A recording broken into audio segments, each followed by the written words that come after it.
exciting matchup between the Indianapolis Colts and the Jacksonville Jaguars. With that, let's get on up to Jacksonville. Standing by for the call, it's our broadcast team of Brandon Godden and Charles Davis. All right, Coach, EA Sports coverage of the NFL brings us to the Sunshine State in TIAA Bank Field here in Jacksonville. This crowd excited to see their Jaguars as both teams emerged from their tunnels a moment ago. We are just about ready for football as the Jags get set to match up with the Indianapolis Colts. Brandon Godden, Charles Davis, happy to be with you. And Charles, we've got two teams who know each other extremely well. These division games, they tend to be battles. People scout like crazy in this league, but no one scouts more than within the division. Because if you win your division, you're automatically in the playoffs. That puts extra emphasis on these games, and they can't wait to get at each other.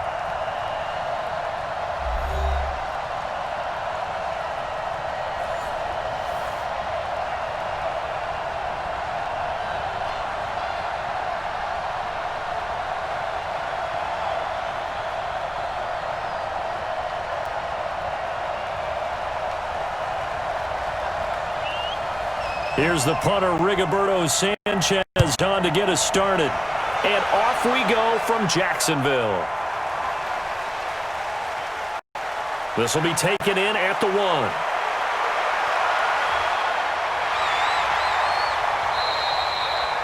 And he'll get across the 20 before he's brought down at about the 23-yard line.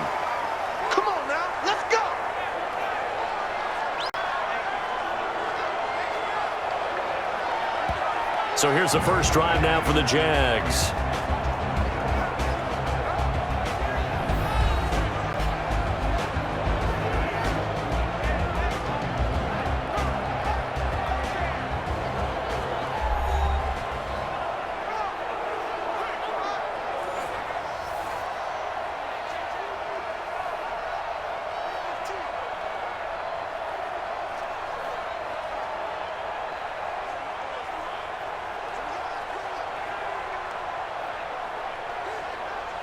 Go now. 70, Indy. Come on, D. 2. On the ground, this is Leonard Fournette. And he's taken down, but able to slip across the 35. A 14-yard first down pickup for the Jaguars. And that's a run that'll energize an offensive line. They'll take that one all day long. Fundamental breakdown by the defense. You've got to be able to make plays on the edge.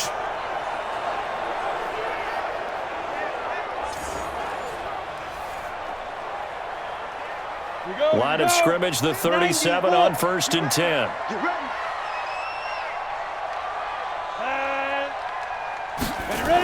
Well, they'll run it here on the jet sweep. And the second wave of tacklers is going to get him as they stop him behind the line. It's a loss of a yard there, and it's second down. I like the idea to mix it up from time to time because, let's face it, you can't be predictable. But the execution was a little lacking on this one, right? They might want to go back to the drawing board with that call.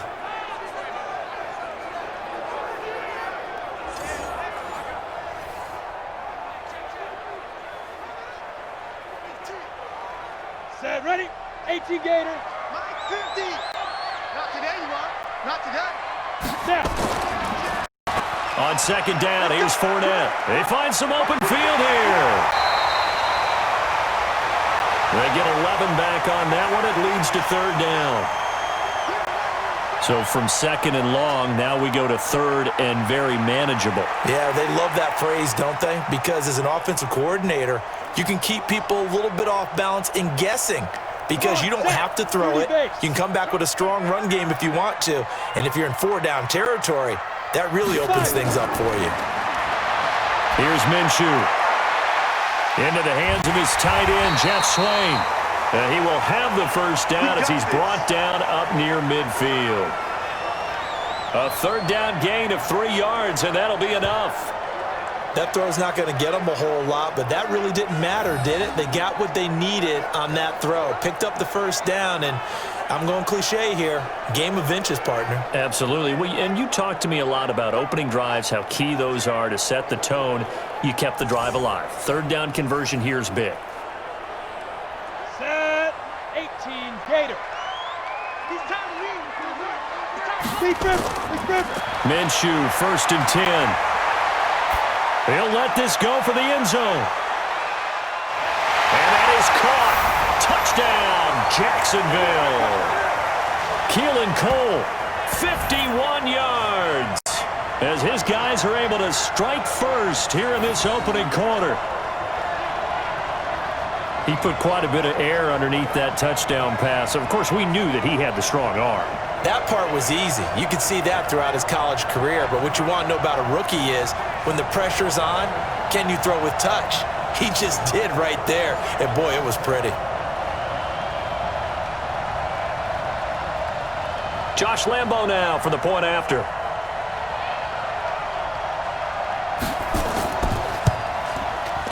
And this is up and good. The score now 7-0 Jaguars. So that drive spanned 5 plays, and it culminates in a Jags touchdown.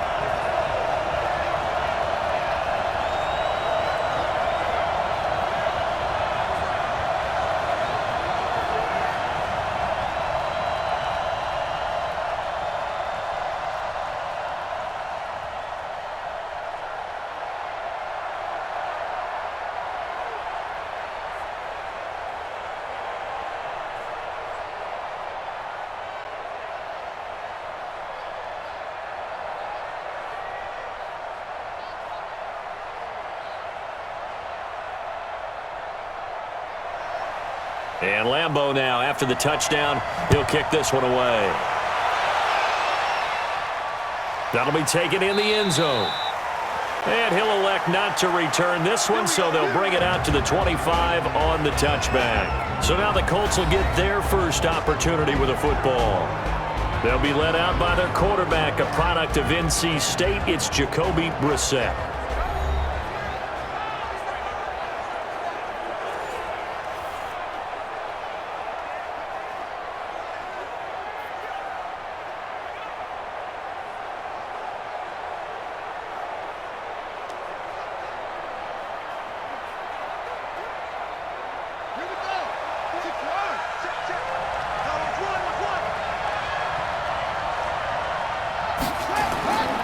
A man who played college football here in the Sunshine State. It's USF's Marlon Mack. And he's upended after a gain of 2 out to the 27th. And we look now at the offense for Indianapolis. Ryan Kelly's a great example of how valuable centers have become in the NFL. A former first-round pick, he was plugged in immediately to be a starter to handle big nose tackles as well as blitzing linebackers, and also able to move and get out into the run game and get to the second and third level and deliver blocks. They'll break the huddle, come up on 2nd and 8 at the 27-yard line.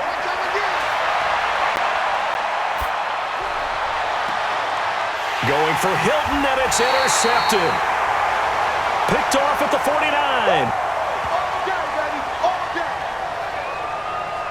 Well, not a good omen there. His first throw of the afternoon, intercepted. And I know what the fans are thinking right now. I hope there's not negative thoughts in his head going forward since that's his first throw of the game. But one of the things I remember about him coming out of school is he's able to wipe things away pretty easily and move on. Out comes the Jacksonville offense as they get set to take over here. And certainly they'll be hoping to hit pay dirt like they did on the last drive. Got the football back, so a chance to go up 2 scores. And they haven't been tentative at all in this ball game, because sometimes you start a game with your script to try and get information out of the opposing defense. How will they play you in certain situations? Sometimes you script to attack, and that's what I'm seeing so far.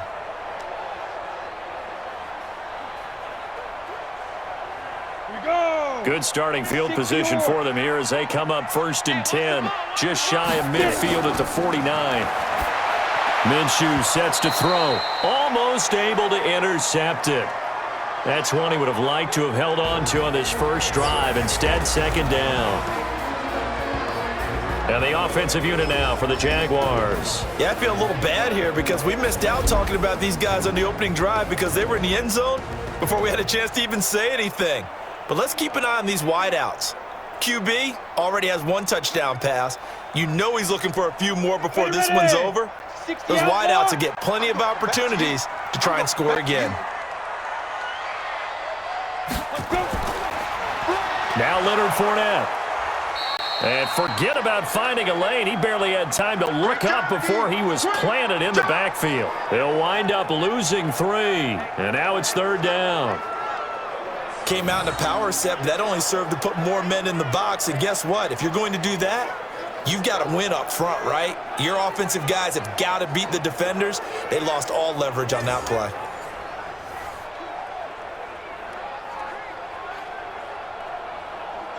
And for the Colts, an extra defensive back in there now on 3rd down. So 3rd and long, here's Minshew. And he'll get that to Fournette, complete. And they stop him up short of the 1st down as they get him at about the 43. They'll get 11, but still a little short. 4th down. A short gain that doesn't get them the 1st down brings up a 4th down situation. Really nice job defensively. They knew where the sticks were. They got the stop before it.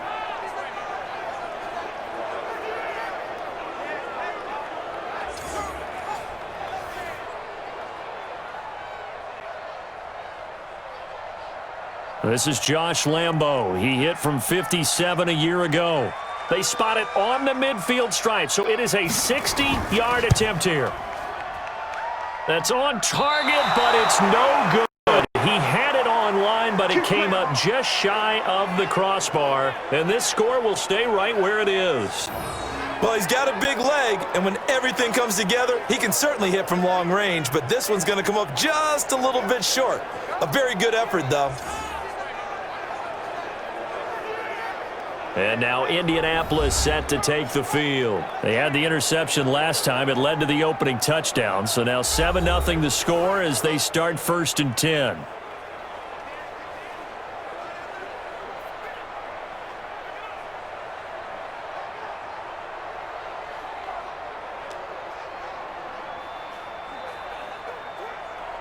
Well, they tried the field goal from just inside of 70 yards. It missed, and now this offense set up nicely at midfield. From the midfield stripe, they'll look to throw. Into the hands of his running back, Marlon Mack. And he's able to take it across midfield before going out of bounds. And time to take a look at the Jaguar defense. Calais Campbell is one of the tallest defensive ends in the league. Has the ability to get low and play the run, and adds excellent kick blocking ability.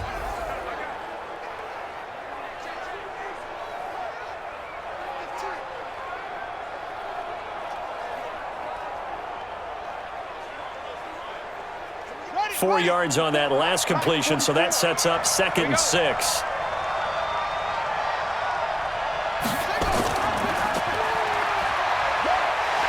And running room scarce here. He's going to be stopped in his tracks at the line of scrimmage. Call it no gain on the keeper, and it's going to bring up a 3rd down.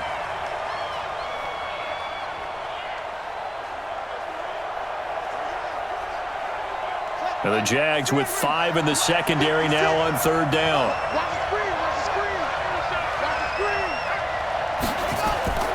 Throwing, Brissett. They'll try and set up the screen to Hines. And he's got the first before he's brought down at the 39-yard line. An effective 7-yard 3rd down conversion. Let's give a little credit there. The offensive play caller sensed that the screen pass was available.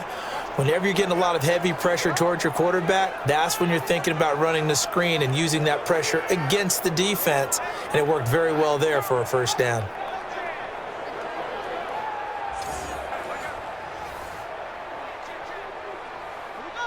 So from the 39 now, they'll come up on a 1st and 10.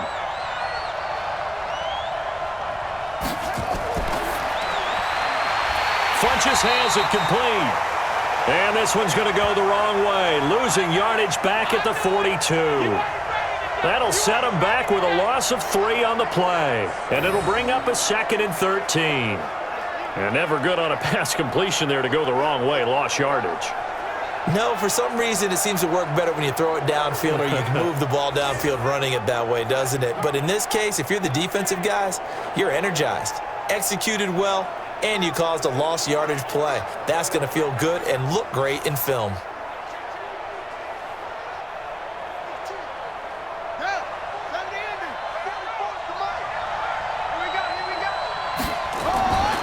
Now on 2nd and 13. Brissett, that's complete to Jack Doyle, the tight end. 6 yards is the pickup, and that'll lead to a 3rd down.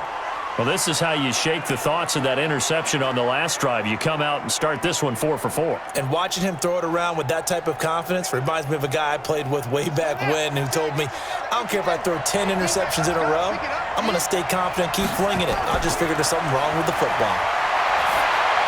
He'll check this down to Hines. And he'll only get this to about the 35, well short of the line to gain. One hallmark of good defenses is understanding the game, understanding positioning, and tackling immediately in the secondary after catches. I think we just saw that on display right there. Got to him before he ever had a chance to think about turning it upfield.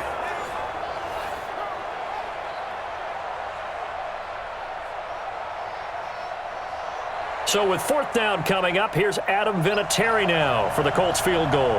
From the left hash, this will be a 52-yard attempt. And no, it doesn't get there. Hits the crossbar, bounces back out. He had it on line, but it comes up about a rotation short. Well, he had that one on target. That's half the battle. The other half of the battle, however, is distance. And he nearly had that, too. But it was a crossbar that said otherwise, and that'll deny him a shot at 3. And out now comes Jacksonville as they get ready to go. And the last go-around for them, they tried that really, really long field goal, couldn't connect. And in retrospect, I think a lot of people would say, well, why would you try one that long? You hurt yourself in field position. The ball comes out, there. That only helps the other team. But I look at it as maybe it was a double shot of confidence. Confident the kicker could make it. And even if he missed, confident in their defense that they could hold him. Good field position to start the drive after the missed field goal. Here's 1st down from the 42. They'll start out on the ground. It's Leonard Fournette. And the reinforcements come in as they're going to stop him behind the line. That's going to wind up a loss of a full 3 yards on 1st down. I like the strategy. Extra tight ends, extra beef. They want to run the football, but that means they probably want to run it inside. If you get strung out on the perimeter, you're in peril. Yeah, we saw the result, negative yardage.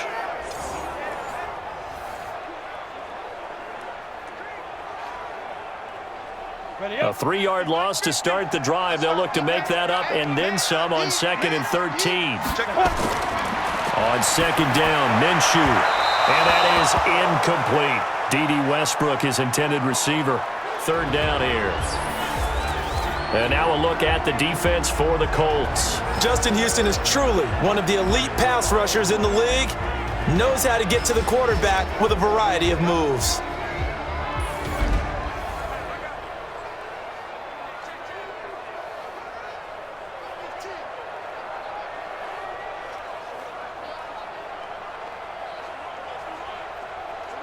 An incomplete pass on that last play, and that means they'll need to come up with something here on 3rd down. Motion man, watch 12. Go.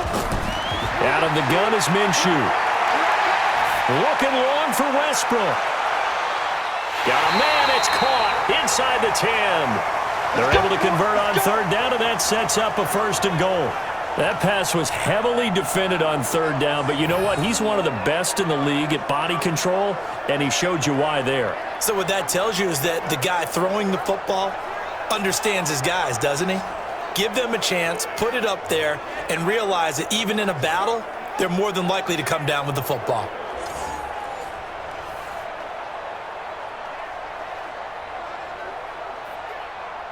Ready? Here we go, D. Hey, it's just me and you. Shoot! From the gun, Minshew to throw.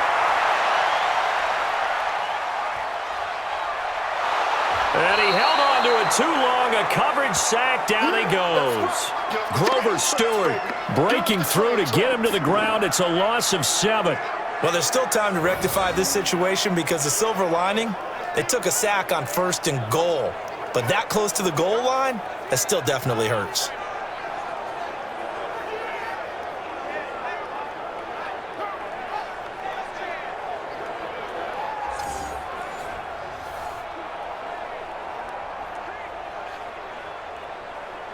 So first down went in the wrong direction. They're at the 13-yard line. Here's 2nd and goal. Ready. Now Minshew. And his throw's going to be incomplete. Trying to get it there to D.D. Westbrook. But now it's 3rd and goal. I know our vantage point might be a little bit better way up here, but that looked like an ill-advised throw to me. I didn't see anything open, and this play just didn't look right from the beginning. It did not. I thought he might get outside and just chuck it away. Dangerous pass, incomplete. They missed a field goal on their last drive. Here they need something to even get into field goal range on 3rd down. Now throwing on 3rd down there, but he cannot connect.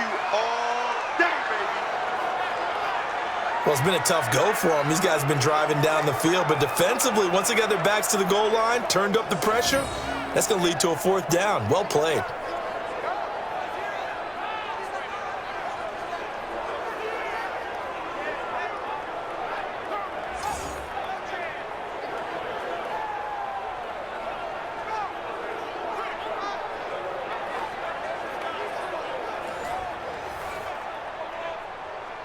So out comes the field goal team now for the 2nd time here today.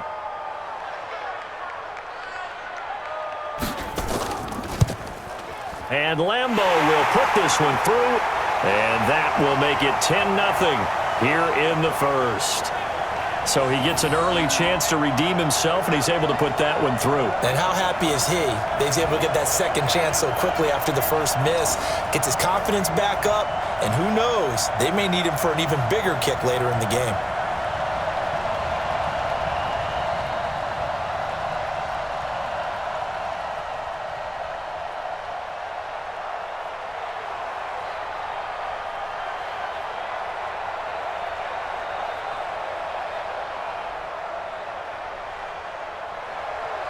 Now after the made field goal, back out Lambo to kick this one off. This fielded a few yards into the end zone. And no run back here. This will be a touchback, and it comes out to the 25-yard line. And the Colts coming out now. Last time out, they had that long 50-plus yard field goal that they missed.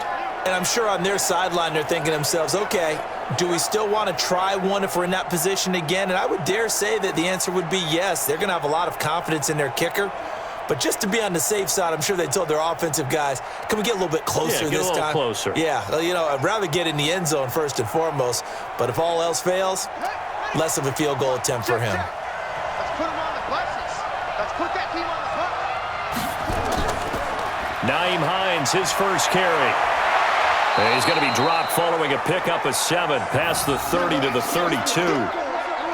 Now you're down early. How do you get back in the game, maybe establish the run? I think they're trying to do that. Now, I'm with you on that one, and what I like about the message is that there's no panic from the head coach. He's already told his offensive coordinator, let's run the football, let's get things settled down a little bit and find our way back into this game. A good run, got 7 on first. Here's 2nd and 3.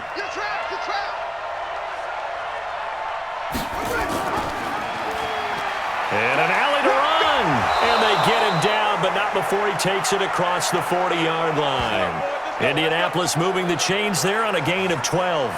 Well, partner, for a few years there, we thought this read option play was going to take over the whole NFL. It seemed like everyone was using it, but it has been scaled back considerably in the last few seasons, mainly because people are worried about their quarterbacks getting hit.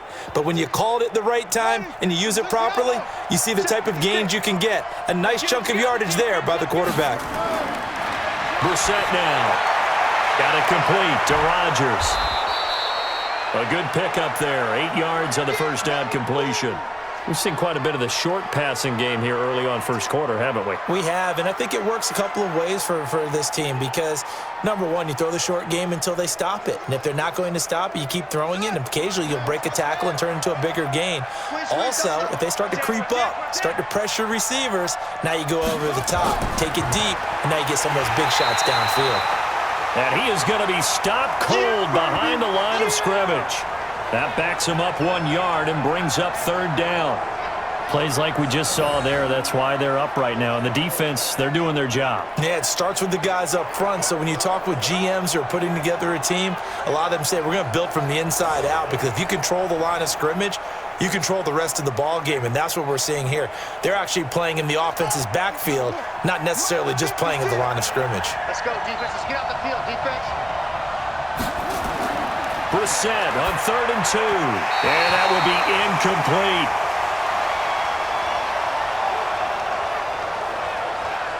I know coaches tell us all the time that having a powerful arm isn't the number one thing they look for in a quarterback. But when you're trying to throw inside routes and you need to put some heat on it, it helps to have the big gun. In this case, just a little bit too much.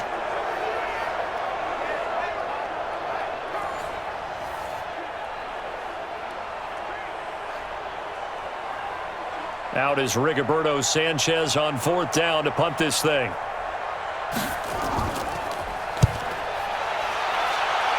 And the punt over the side in the air, and the spot will be inside the 35. Out comes the Jacksonville offense as they get set to take over here. They're looking sharp, out early to a 10-zip lead and looking for more as they've got it 1st and 10.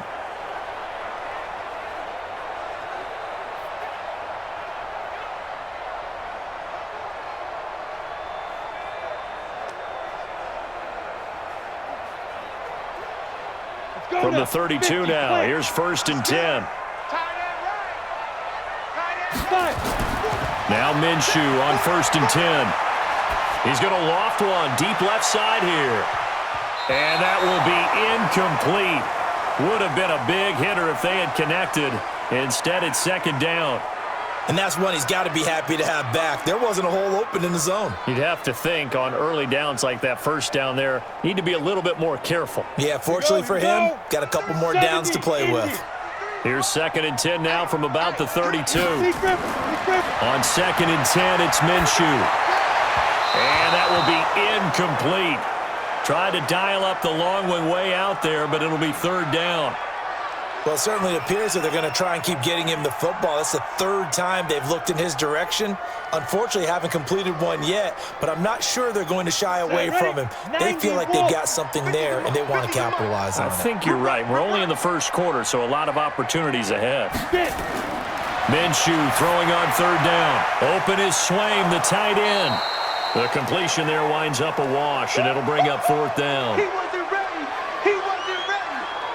Now the old pass completion for no gain, not something you want to call up out of the playbook too often. Yeah, most offensive coordinators don't have that on their play sheet, so they've got to go back and scramble after this one. But right now, with what they're telling receivers about making sure you take care of the ball in open field, sometimes the fighting for extra yardage doesn't come as a result. That and good tackling can lead to no yards gained. On 4th down, on is Logan Cook to punt.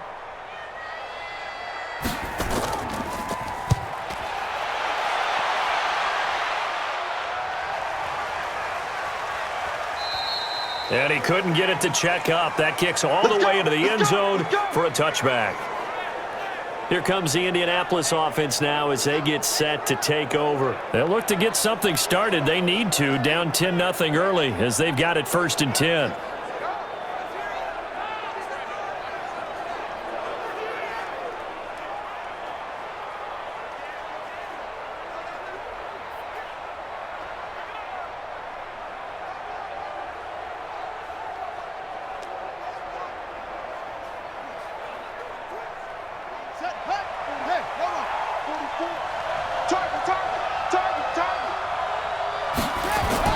First down, Brissett.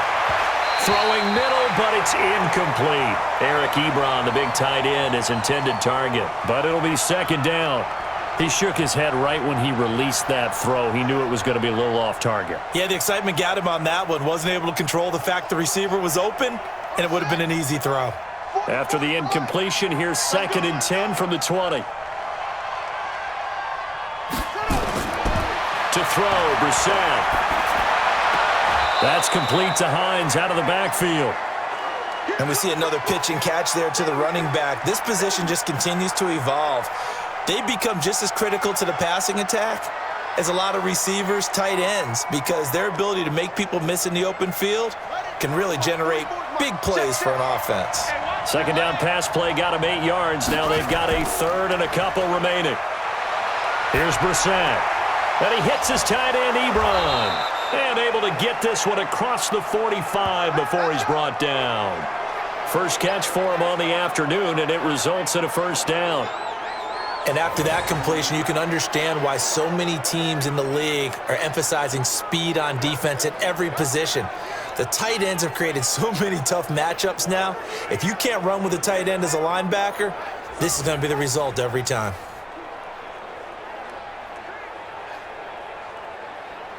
Brissett now 8 of 11 in this first half. He's got it 1st and 10. Play fake, Brissett. Oh, a battle for it here, and this will be caught. And he's going to get this one down to the edge of the red zone.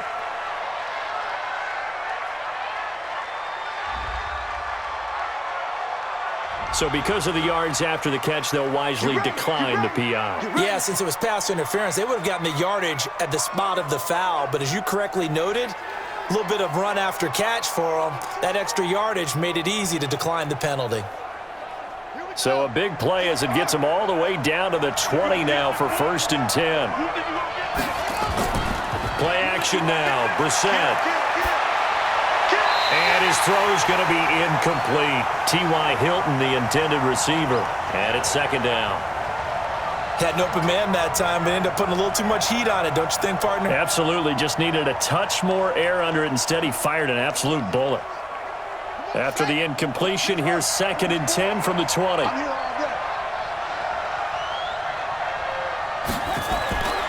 Into the air once more. It's Brissett. And he's got his tight end. That's Ebron, and it's a Colt touchdown. That's what I'm talking about. Eric Ebron there to make the grab as his guys are on the board here in this first quarter. And he is a reliable target. They like to get him involved. They got him involved there for the score. And they should. He's a very good player. Remember, they can use him in certain positions, so many different spots, and he usually comes through for them. Now Adam Vinatieri for the point after.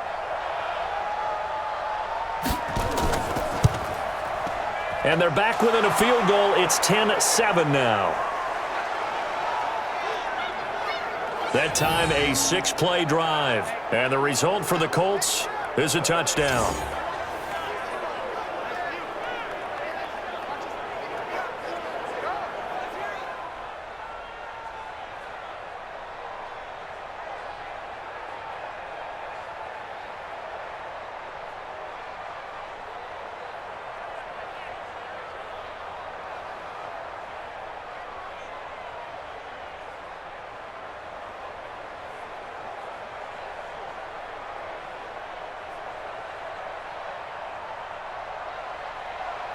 So just a 3-point game now as they send this one away.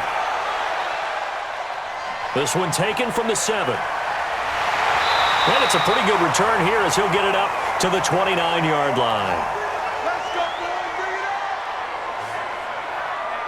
up. And out now comes Jacksonville as they get ready to go. They're out in front. Last time they had to punt it away. We'll see if they can add to their lead now.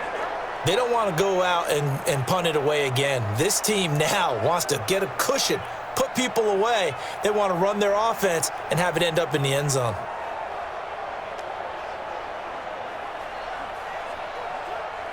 Come on, set. 18 Gator. You get rock me. You get rock me.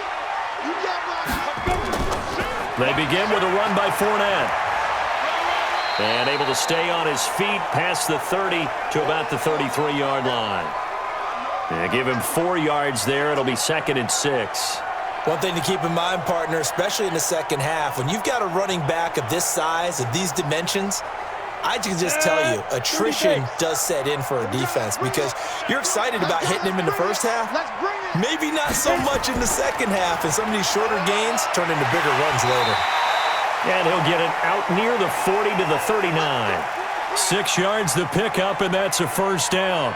At this stage of the game, the run-pass numbers are a little bit out of whack because most of their yardage has come through the air. But in a sense, that just sets things up for big runs like that because the defense might be a little bit off balance. They pick up another first down with that run. So from the 39 now, they'll come up on a 1st and 10. Fournette. And this play will be blown up. He'll lose yardage back at the 38. That's going to go as a loss of a yard, and it'll be second down. It's a tough one right there. He ran right into the teeth of the blitz as the linebacker was freed up in order to stuff that one for a loss. I think quarterbacks got to see that. Got to find a way to audible into something a little more advantageous.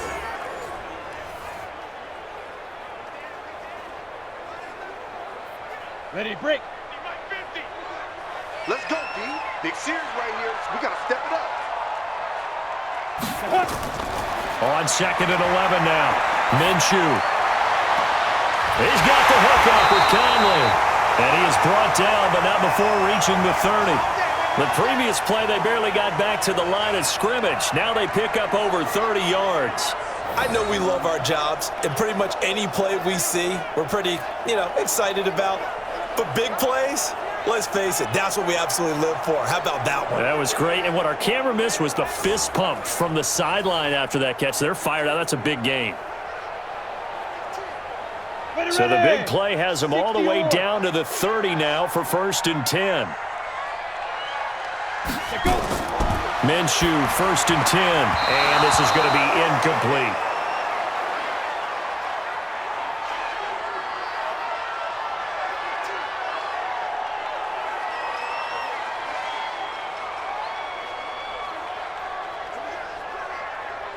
Try to get one more in here before the quarter breaks. To throw on 2nd and 10. Minshew. That's to his running back, Leonard Fournette. And he will be out of bounds here on what will turn out to be the final play of this first quarter. 10-7 our score after one right here on EA Sports.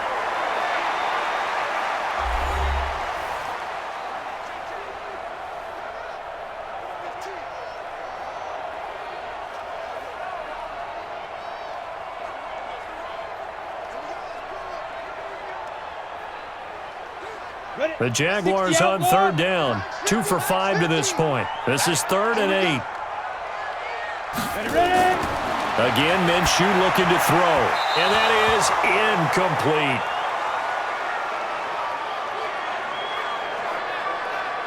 Certainly looked like maybe his 3rd or his 4th read on his progression. Just trying to find his outlet man that time. Ends up leading him just a bit too much.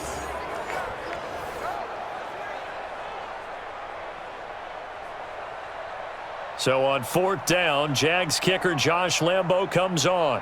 From the right hash, it's a 46-yard attempt. And this one looks good. It is good. Right down the pipe. And the lead stretches to 6 here. It's 13-7. So chalk that down as an 8-play drive capped with a field goal. Yeah, as a friend of mine used to say, they were moving and grooving for a while, but they couldn't keep the momentum going enough to get a touchdown out of it.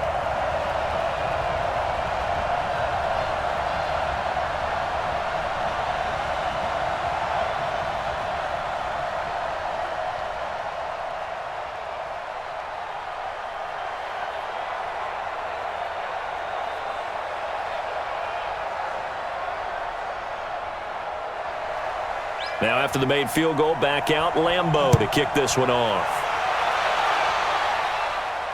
This is taken at the 3. And he'll take this one near the 25, call it the 26-yard line. Let's go. Now here's the signal caller getting ready to lead this offense again. He's had a solid start to this game, but bottom line is they're losing, so he doesn't care about his stats. He just wants to right the ship on the scoreboard. He wants to actually increase his stats because he feels like if he does, that means things will get better for his team, maybe get them back into the ball game or into the lead.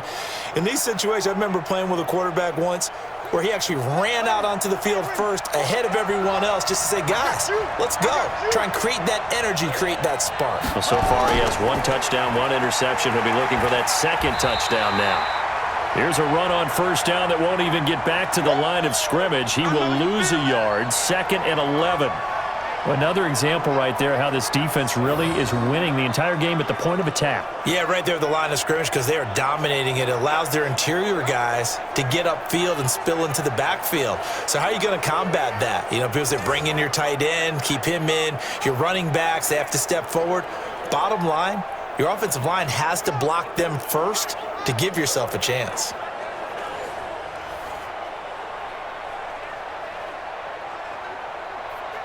A loss of a yard there to start out. That leads to a 2nd and 11. On 2nd down, here's a run with Mack. And he is swallowed up right at the line of scrimmage.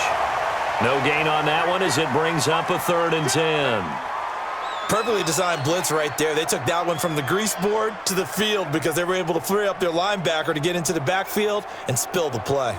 The Colts on 3rd down. They've hit 2 for 4 thus far. This is 3rd and 10. They go play action with Brissett. And he's got his man Hilton. And he's got this almost to the 40 before going out. Give the Colts 13 yards and a 1st down. People worry about throwing the out route because often it can get jumped, and that can turn into either an incompletion or an interception.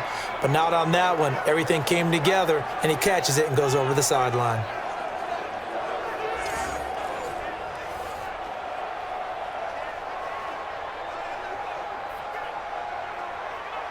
Brissett now 11 of 15 through the air. Here's 1st and 10.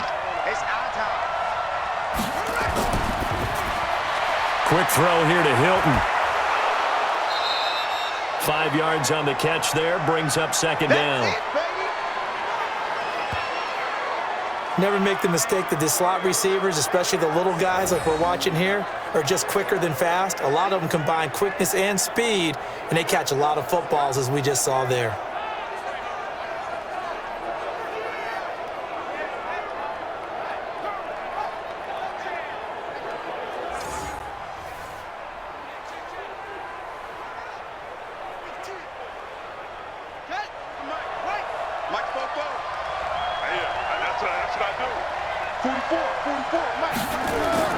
On 2nd down, it's Mack. And he'll only get a yard, maybe 2, up to the 46. I know the scouting report on him is that he doesn't possess the eye discipline to be an elite linebacker. And what that means is his ability to read, react, and make a play. But on that one, he looked like one of those guys. The Colts on 3rd down. They've converted 3 out of 5 thus far. Here it's 3rd and 3. To throw is Brissett. To the right side to Eric Ebron. And he's going to be taken down here, still a couple yards short of the 1st. Good defense holds him to only a yard, and it'll be 4th down. He wasn't the primary target, but I think it was almost like a check down situation, wasn't it? Yeah, like hoping he can break some tackles, a big tight end, but he couldn't do it. Yeah, get it to that big frame and hope he can scatter some bodies, unable to get it done.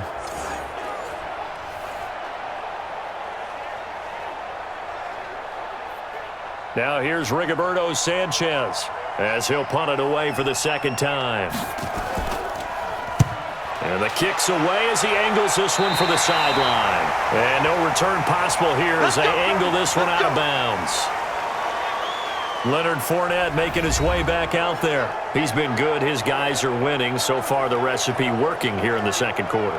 And he doesn't like to just tote the rock. He wants to carry his team on his back. And that's what he's done throughout this game. Yeah, he's done that. He'll be hoping to continue that trend.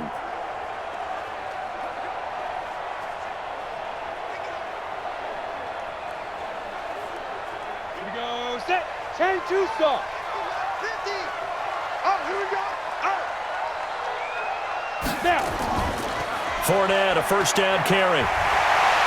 And they get him down, but not before he takes it across the 40-yard line. That one good for a gain of 13 for Jacksonville and a 1st down. Tremendous blocking by the interior of the offensive line. They didn't just gash him there. They blasted a gaping hole for him to gallop through. I think if he comes back to the huddle, he better be giving them a whole lot of credit and thanking them for that much space to rumble.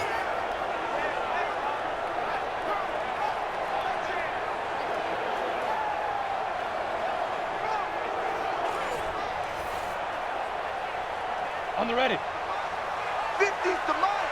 You better bring it. You better bring it. I'm letting you know. 5. They keep it with Fournette on 1st down. And able to work about 5 yards out of this as he's taken down up near the 47.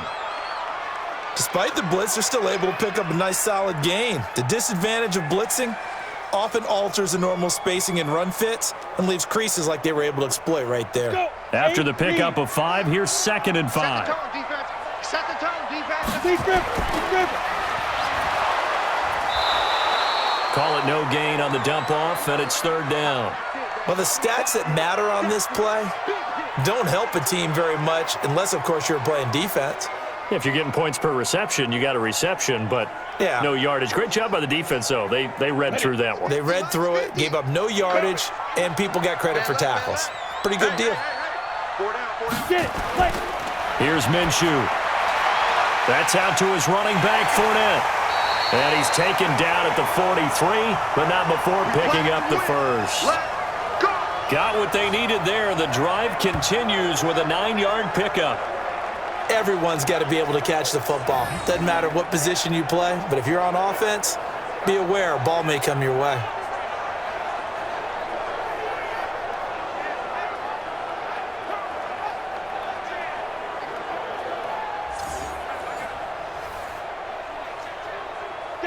Now from Colts territory, here's a 1st and 10 at the 43.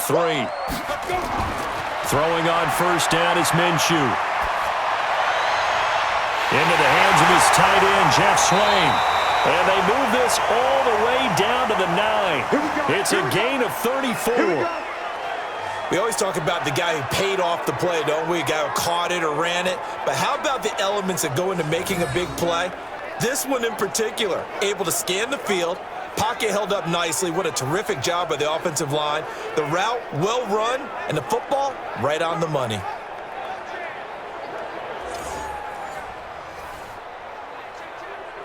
The chain gang hustling to catch up. Here's 1st and goal from just inside the 10. Going with Armstead, a first down carry. And this play doesn't go anywhere. Backwards, losing yardage to the 11. It's a loss of a yard there, and now 2nd down. Let him go by a little too easily there. Well, that's what we saw in film, isn't it? His head goes down oftentimes when he goes to punch, when he's trying to block. And when you do that, you can't see your target. He went right past him and made the play.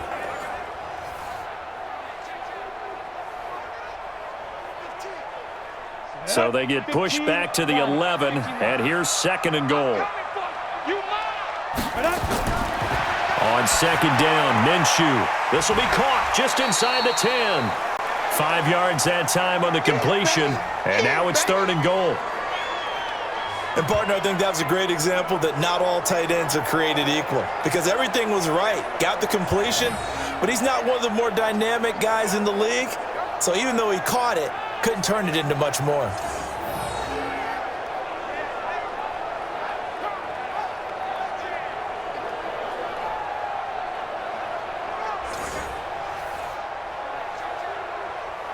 They've been denied touchdowns in the red zone twice already. Here comes 3rd and goal. Out of the gun is Minshew. And it'll be intercepted. Picked off by Malik Hooker. Keelan Cole, the intended target. That pick hurts a little extra because it was 3rd down. You were already in field goal range. You know what he's going to hear all night, all next week?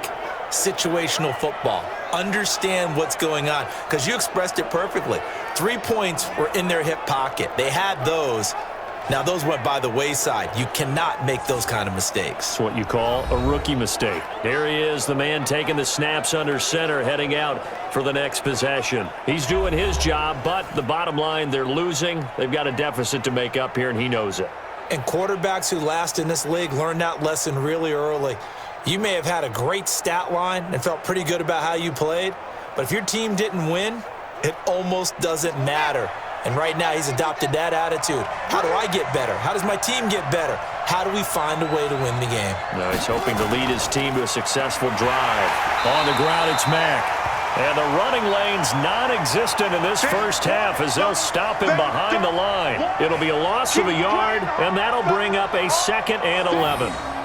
Anytime you call an inside running play, you just know there should be a lot of congestion there. You're counting on your offensive line to take control of the line of scrimmage. That didn't happen in this case, and that play got bottled up.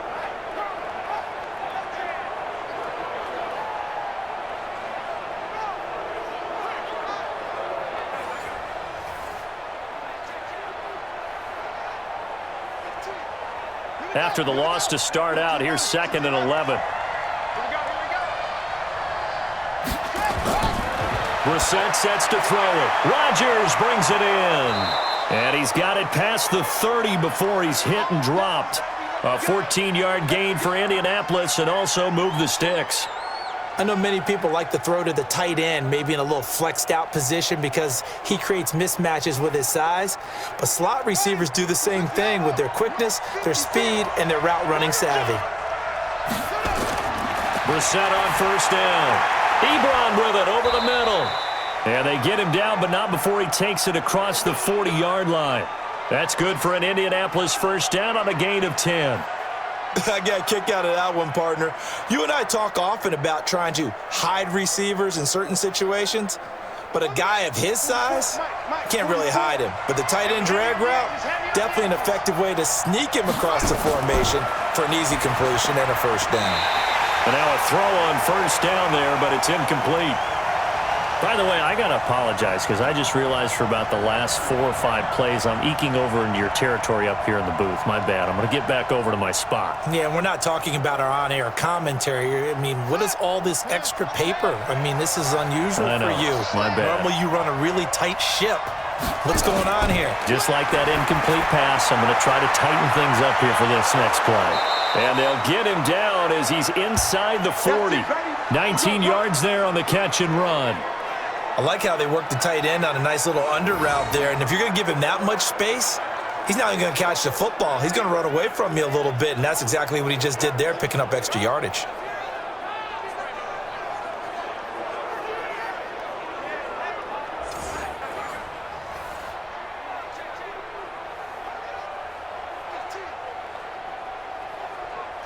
So in Jacksonville territory now. Here's a 1st and 10 at the 38. Again, it's Brissett. Throwing over the middle, but it's incomplete. He was looking for the connection with Devin Funchess, but it's going to be 2nd down. That pass just a little bit off. It looked like maybe he tried to force it in there. Game speed, always different, no matter what you do in practice. You can't simulate it, right? So your decision-making, everything has to be a little bit quicker. Sometimes it can throw you off until you adjust. To throw again on 2nd down. Brissett nowhere to escape, and he goes down.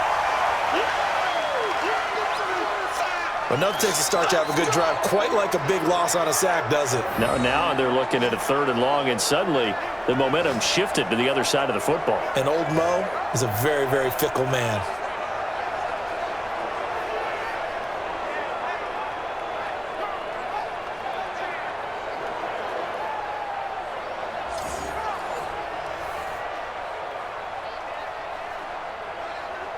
The Colts on 3rd down. They've hit it 50%, 3 of 6 to this point. This will be 3rd and 19.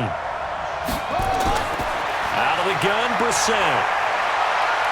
He's going to air one out, and that'll be incomplete. Well, they took their shot all right, but it comes up empty, and it's 4th down. Well, he bounced up after taking a sack and took a shot downfield.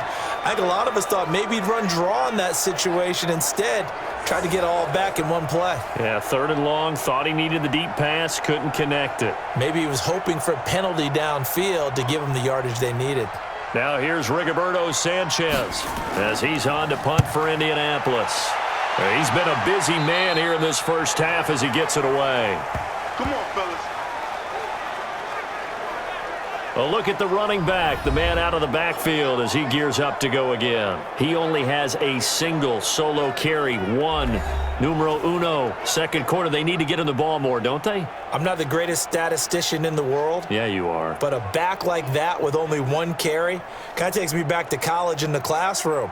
Not enough evidence to declare what you should do the rest of the game. Give him the ball some more and find out. Will they incorporate him? We'll find out. Come on, QB, come on. They go back to the air here after the INT on the last drive. Open is Swain, the tight end. And way up past the 35 before he's taken down. A well-executed 22-yard gain.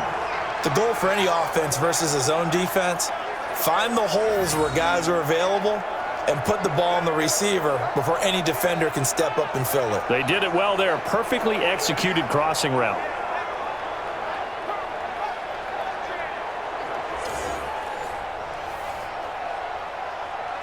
From all the way up at the 38 now after a good start to the drive. They're not ready for this. They still playing something. Now Minshew on 1st and 10. Nowhere to escape, and he goes down. Jabal Sheard showing his strength and quickness there, a loss of 4. Great job defensively. I think he was trying to go through his progressions, find someone to get rid of the football. Before he knew it, he was on his back. So that just brings us right back to what you said in the beginning. A great job defensively. Nowhere to go with the football. That led to the sack.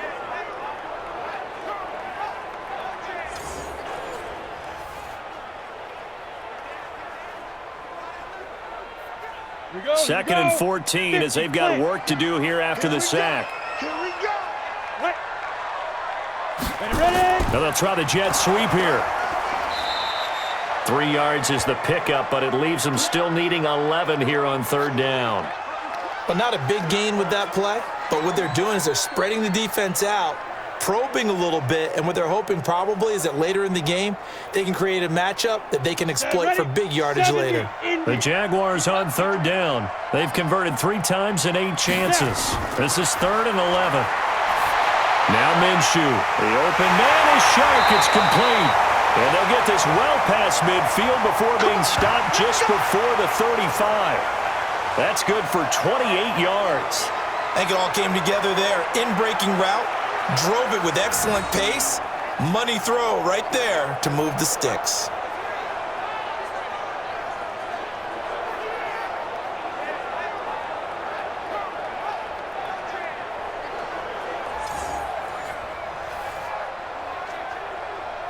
Now from Colts territory, here's a 1st and 10 at the 36.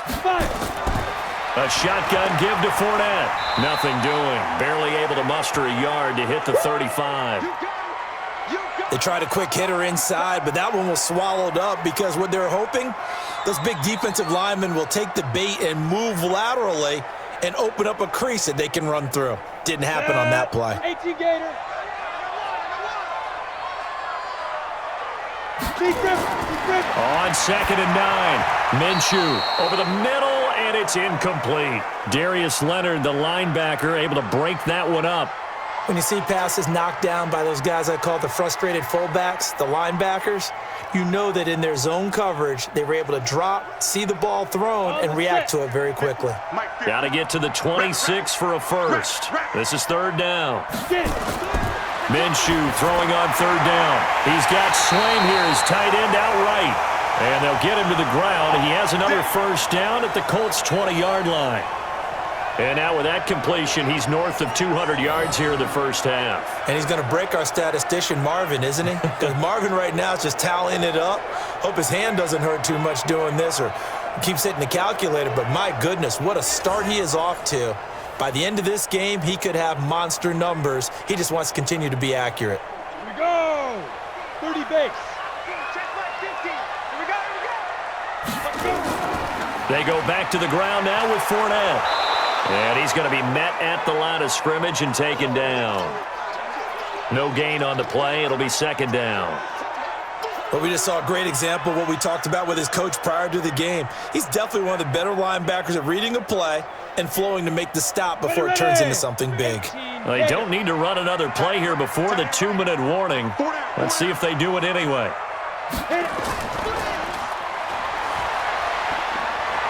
And he's brought down just outside of the 10 at the 11. That was the 9th play of the drive, and they pick up 9 yards with it.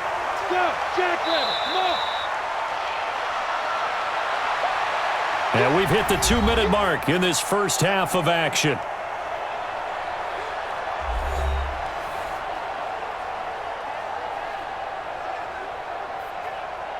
Ready, set. Fans, a reminder, I have a note card here that says ad-lib halftime previews. So I guess let's do just that as we'll hand things over to Jonathan Coachman in Orlando when this one reaches halftime. Will I be okay? You did great. Not a bad job. Hey. But, writing down your ad-libs. If you print it, I'm going to read it. I'm Brandon Gaudin. It's a gain of 6 as they're able to convert, and now it's 1st and goal. And that one was a lot of fun right there because that was the game within the game. 3rd and short, blitz was on. What's the key for the quarterback? Get out of your hands in a hurry. And that was a quick little completion. Got the job done for a 1st down. It's a 5-receiver set, 3 to the left, 2 to the right. So they've been in the red zone 3 times, and it's yielded just 3 points. Can they find the end zone here on 2nd and goal? Got his man, it's caught. Touchdown, Jaguars. Jeff Slame there to make the grab. And the Jaguars are able to widen their lead. Solid response that time by a young quarterback. Last drive, interception. This drive, the touchdown pass. I like how you described it, solid, because you don't get extra kudos for bouncing back if you're going to be a big-time quarterback. You're supposed to do that. But at the same time, when you're a rookie, that's not guaranteed, is it? Sometimes they hang their heads and they go in the tank a little bit. Not in this case. Bounced back, took his team downfield, and threw a touchdown pass. Point after by Lambo, up and good. And the lead now stands at 13. A pretty long drive that time. 11 plays all told. And it results in a touchdown for Jacksonville.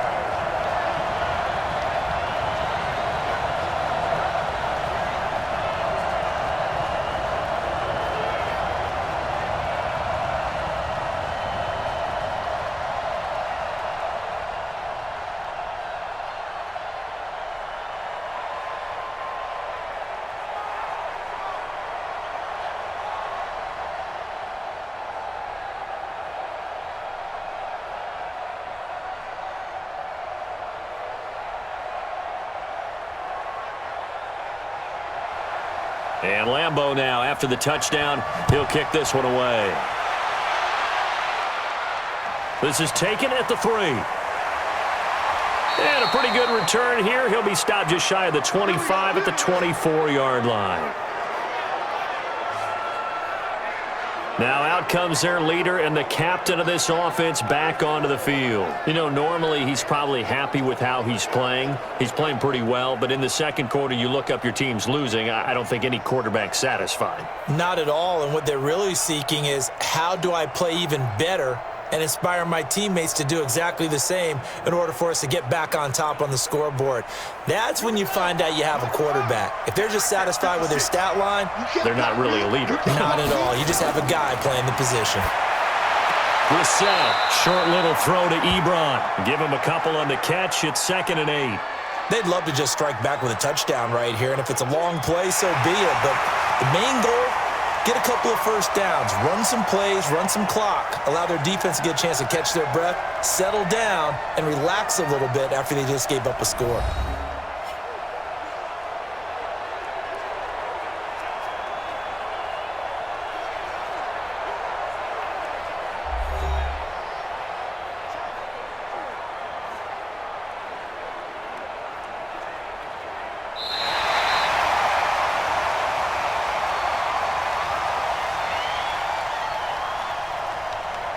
This challenge was initiated by the guys in New York. Taking a look at the play, less than 2 minutes to go. Yeah, I'm sure the coach wanted to challenge it, so he's probably going to send the New York office a holiday card. Had the completed pass, but for no gain, stopped right at the line, so it's 2nd and 10. Throwing, Brissett. And the catch made by Hilton. And he'll get it up to the 33-yard line. Slant route's effective no matter who's running the route and catching the ball. But when you have a receiver of that stature, you have to be a little bit more precise throwing it. You don't have the same catch radius with the bigger targets. They'll get to the line here, but remember, it's also 3rd down. The Colts going to use the first of their timeouts as they'll stop it with just over a minute to go before halftime.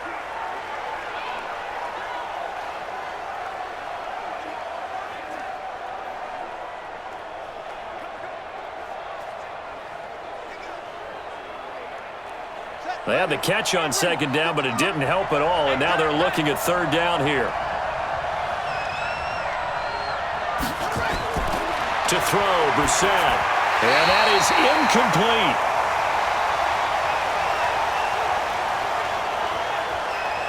Not much going on this drive. Looks like they're going to have to punt it away, CD. And right now I know a lot of their fans are screaming for the OC to change things up, get away from what he's been calling. Sometimes you just need better execution of the plays that have been called. Now here's Rigoberto Sanchez as he'll punt it away for the 4th time today. This is taken at the 15. 51 yards on the punt there. And the Jaguars go on offense, first down and 10. This offense, led by Jeff Swaim, works their way back onto the field. And some of his highlights here from this game, he's nearing 100 yards, partner. And defenses have worked so hard at how to try to slow down tight ends. It was a lot easier, partner, in the old days because when they just lined up on the line of scrimmage, either put a defensive end or a linebacker over them and tried to body them so they couldn't get off the line of scrimmage easy. And now? Now, when they split out, detach from the line of scrimmage, you put a linebacker out there, they're often too elusive for them. Shake them and get into the secondary too easily before someone else can try and pick them up. Here we go, D.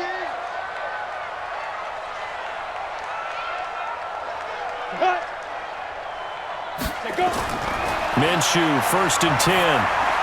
He'll set up the screen to Fournette. Oh, he knocks him over. That one a pickup of 15 for Jacksonville.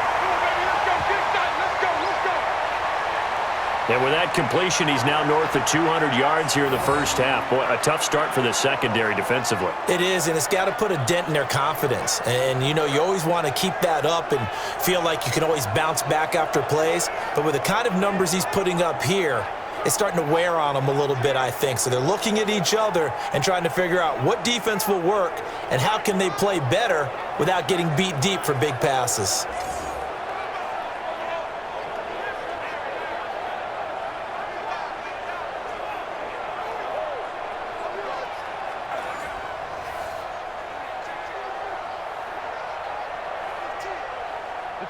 So from the 36 now, first and 10. Mike 53. Three ball. From the gun, Minshew to throw. Nowhere to escape, and he goes down. Jabal Sheard picks up his second sack of the afternoon. Boy, he came in off the edge so quickly there. Look out, because that's exactly what it was being shouted by the offensive lineman to his quarterback because he had no chance to block him.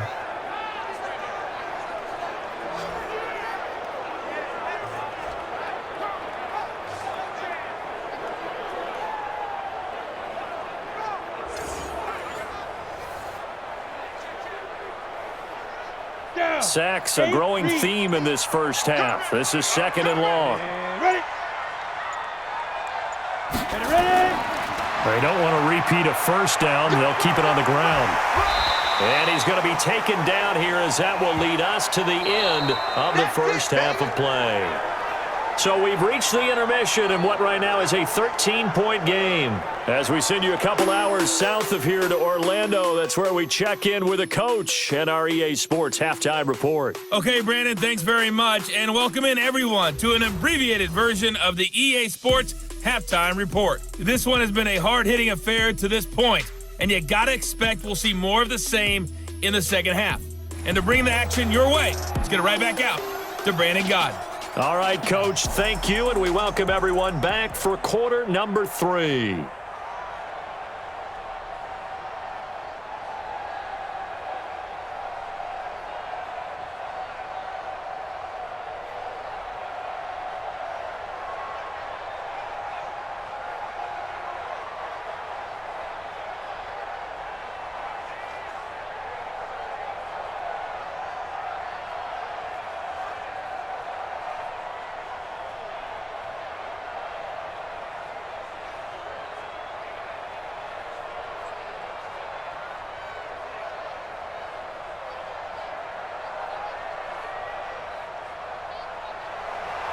Both teams appear ready for the fight ahead, and we resume action here in quarter number 3. Fielded about a yard deep. And he'll get it up to about the 26-yard line, just across the 25. Out come the Colts. They'll have it first here to start quarter number 3. These guys had to punt their last possession, and that's become too familiar of a refrain. Too many of these drives just wound up going nowhere. But you know how in baseball, when the pitcher gets a base hit and he's on base, they bring his jacket out to him to keep him warm? A lot of times the punter goes to the sideline, puts on sweatpants or a wrap over his leg to keep it warm. He might need a massage from the trainer right now from all the work he's getting.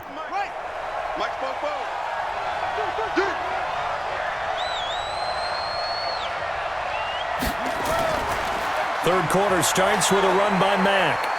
And they're going to get him behind the line yet again as his nightmare afternoon continues. Calais Campbell on the stop. You know, despite the scoreline, I think they've got to like where they are here. They're on the road and just one big play away from getting right back in this game. I'm going to follow right along with you because the spot they're in now is a credit to their defense. They've kept them in it by making the plays that they've made, and that just means you're one big score away from being right back there. Now, the question is, can this offense step up and make that play? Because that's been an issue for them in this game. Well, they still have time to get them established, but in my estimation, they've got to pick up the urgency here. They've got to get quickly in and out of the huddle and run off a bunch more plays. These guys have punted 4 times already, and they're staring at a 5th, barring a conversion here on 3rd down. On the delay, here's Hines. And he won't be close to a first down as he runs into a wall right around the line of scrimmage. No gain on the play there, and it'll bring up 4th down. As usual, the hallmark of a good run defense, linebackers making plays near the line of scrimmage. Absolutely nowhere to run there.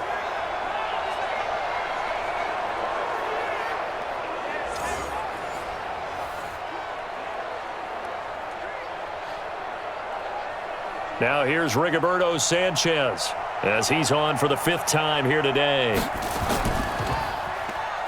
Pressure comes, and the Jags block it. Now it's scooped up, and this is a live football. And they will wind up taking over with control of the football outside the 10 at the 12-yard line. So much for pinning him really deep. Short punt could have pinned him inside the 10. Now great field position the other way. It's never good when you're punting the ball and your eyes see the ball go back behind you. No. In however form, whether it's over your head or to the side, never good. Now it becomes a race to get to the football so they don't pick it up and take it all the way.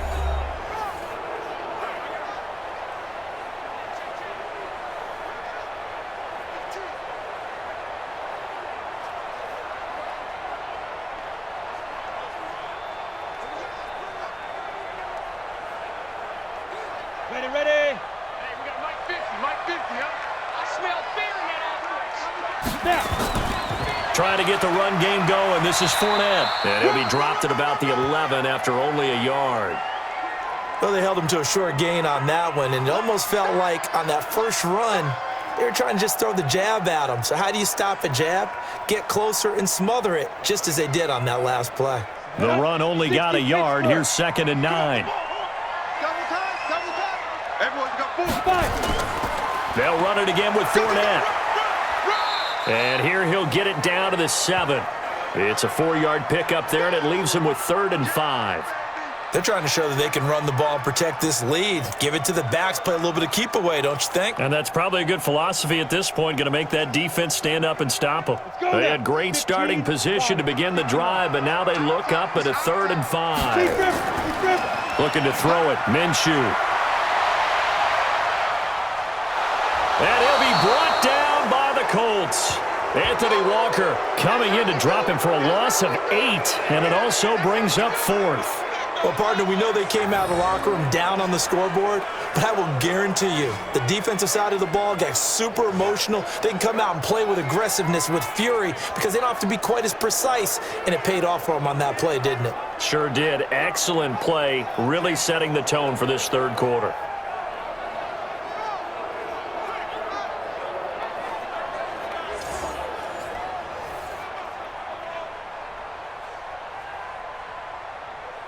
On is Josh Lambo now for the Jaguar field goal. The kick by Lambo is good, and that will extend their lead even further. So 3 field goals that he's hit now. This last one helps him stretch out the lead. He's been solid, hasn't he? And he lives up to the adage that every offensive coach has ever said to us. We want to end every possession with a kick, right? For them, it's either extra point, field goal, or at worst, a punt. In this case, it's been 3s.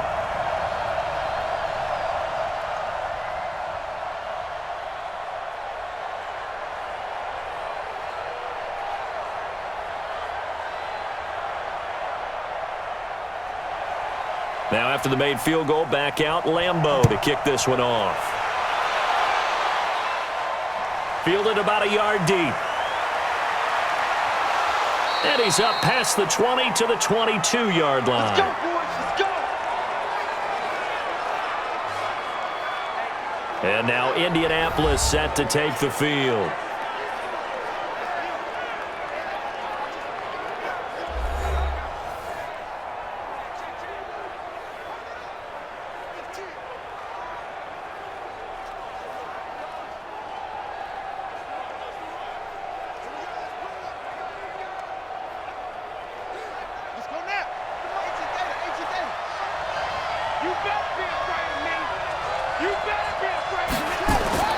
A run by Mack to start the drive.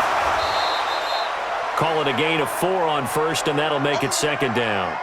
Well, they're hoping that the second half is better for him than the first half. They've got to find a way to get him going. He's a big part of their offense.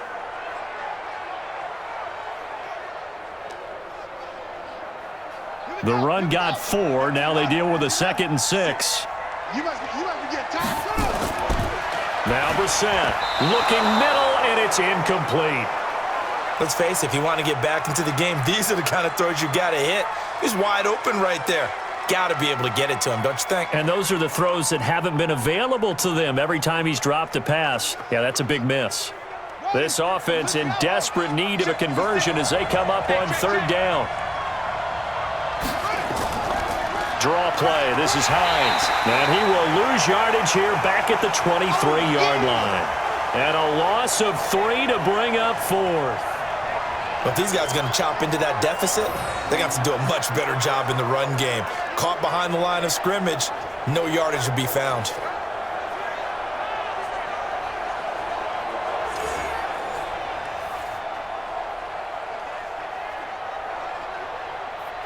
Now here's Rigoberto Sanchez.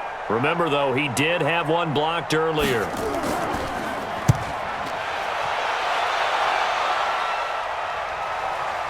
Taken in at the 22. A big kick that time, 52 yards. And the offense will take over with a new set of downs. Out comes the Jacksonville offense as they get set to take over here. And they're not going to play this conservative, I don't think. They had the field goal last time, and they're up, but they're looking to put a drive in the end zone. Oh, I agree with you totally. No one goes out on the field and says, all right, let's just settle for 3, except in certain situations, trying to ice a game, that sort of deal. Most of the time, it's end zone, and that's what you're thinking, and I believe that's exactly what they're thinking as they begin this one. Yeah, no quarterback ever goes out there saying, hey, let's get 3, right? Not one that I've ever met. Had a bit of a lane there, took advantage of it. Give them 7 there on the first down carry. It's a 7-yard carry to set them up with a 2nd and 3. Well, no matter how they phrase it, staying on schedule, staying ahead of the sticks, whatever you want to call it, 7 yards on first down, that fits the bill. 50, plant. 65, 65. Again, it's Fournette. And they bring him to the ground just shy of midfield. That one a pickup of 15 for Jacksonville. And that's the big fella's MO right there. Running through tackles, keeping the sticks moving forward. This defense, if you don't bring 11 guys to the ball to try and get him on the ground, he's going to keep making runs like that. I feel the press box shaking every time he touches the rock.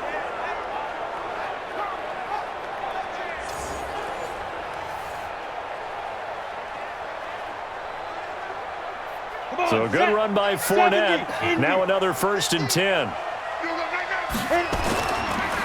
And a give this time to the tailback.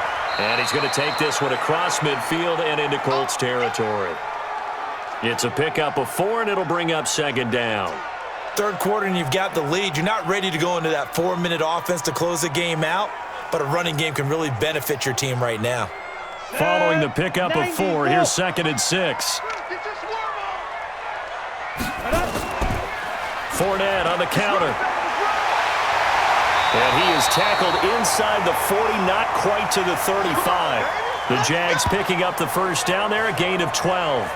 Now, this is an example of breaking down a defense, because on a lot of these runs, he's getting past the point of attack, and guess what he's doing? Forcing the secondary guys to have to make a lot of tackles.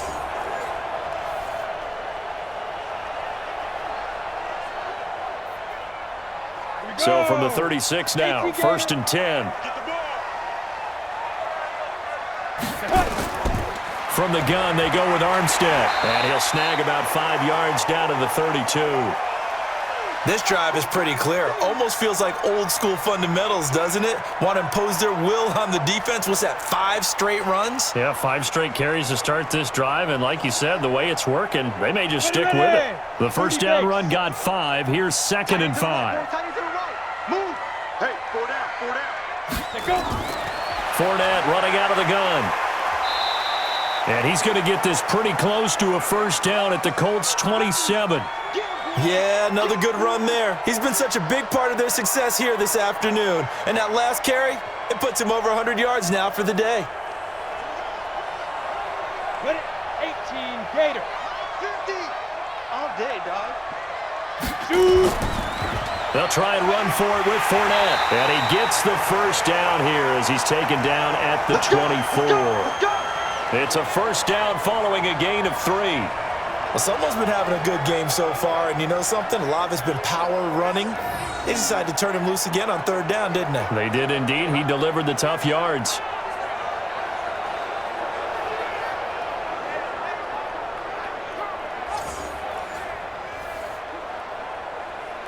All runs on this drive so far. It's 1st and 10. Ready. They'll go play action here with Minshew. Nowhere to escape, and he goes down. Justin Houston making his presence felt there in the backfield. The amount of sacks that they've absorbed in this game is absolutely extraordinary. Let's just face it. This offensive line, flat out, cannot handle this pass rush. It's been demonstrated time and time again.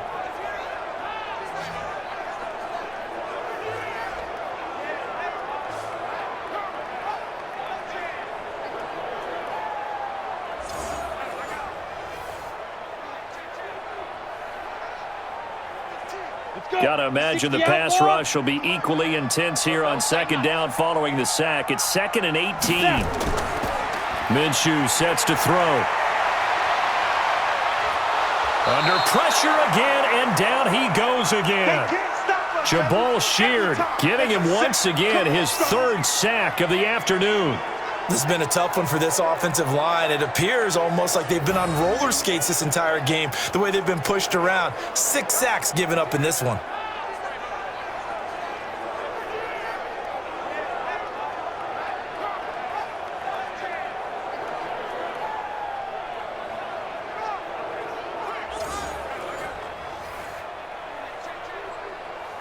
Need something from deep in the bag of tricks here after 1st and 2nd down went backwards. It's 3rd and very long. So 3rd and long, here's Minshew. And the pressure gets to him again. Jabal Sheard, who else? He's in there for his 4th sack of the afternoon. This offensive line flat out cannot handle this pass rush. We've seen it demonstrated time and time again to the tune of 7 sacks in this game thus far.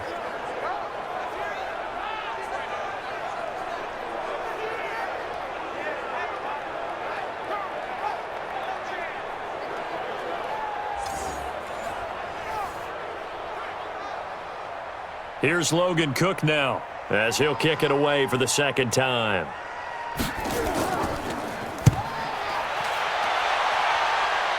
And it's out of bounds. Now we'll see what the side judge says.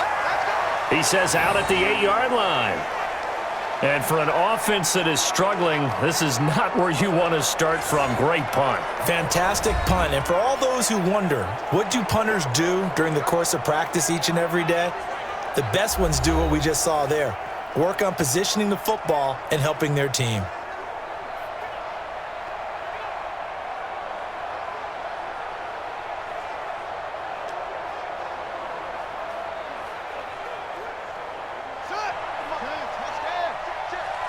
Here we go. Here we go. Here we go. 1st down, Brissett.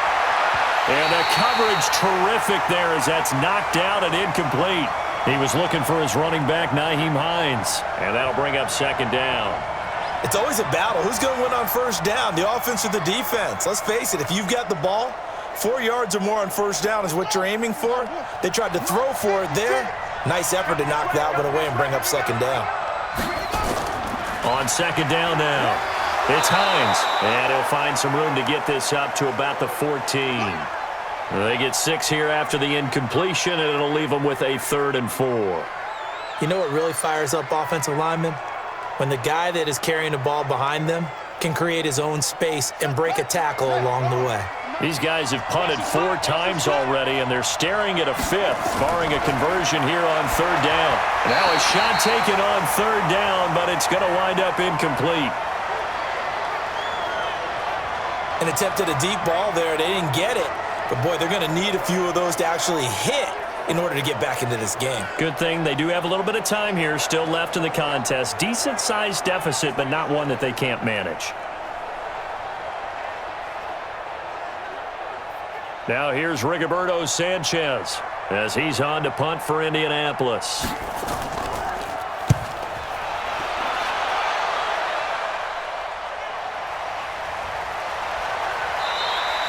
That'll be put in the books as a 53-yard punt. And possession will switch hands, 1st and 10. And out now comes Jacksonville as they get ready to go. This crew had to punt last time they had the ball, but when you've got a lead like this, you content to play the field position game? You are to an extent, especially if you like your defense, because you have the lead, you've been controlling the game. But why put them in a tougher spot? You want to get out there and get something done on offense and maybe take command of this game yourself. Line of scrimmage, the 31 now on 1st and 10.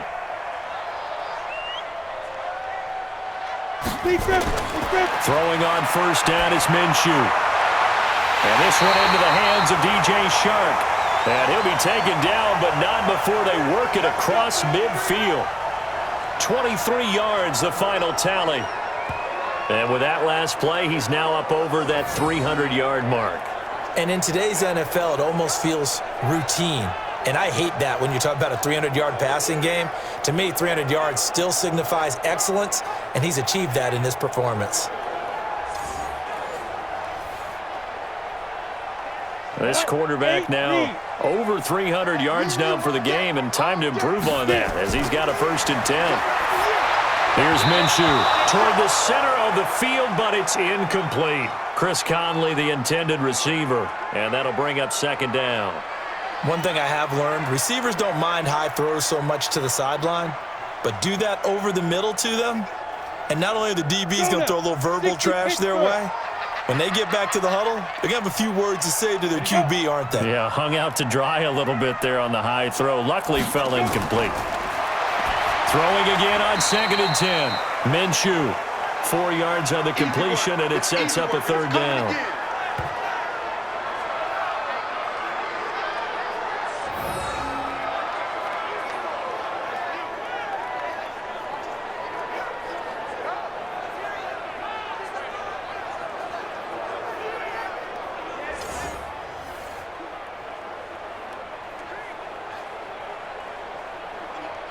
And now on 3rd down, they'll need to get it to the 36 to pick up the 1st. Again, Minshew looking to throw. Dumps it off to Fournette. And he's able to get the 1st before he's taken down at the 36. It's a 7-yard gain there, and it's good enough to move the chains. As an unbiased observer, I think it would have been interesting to see what they would have done if they hadn't gotten the 1st down there. But since they did, I guess the point is moot. Yeah, they're right there in that middle ground, field goal range, punt, go for it. But as you said, they picked it up.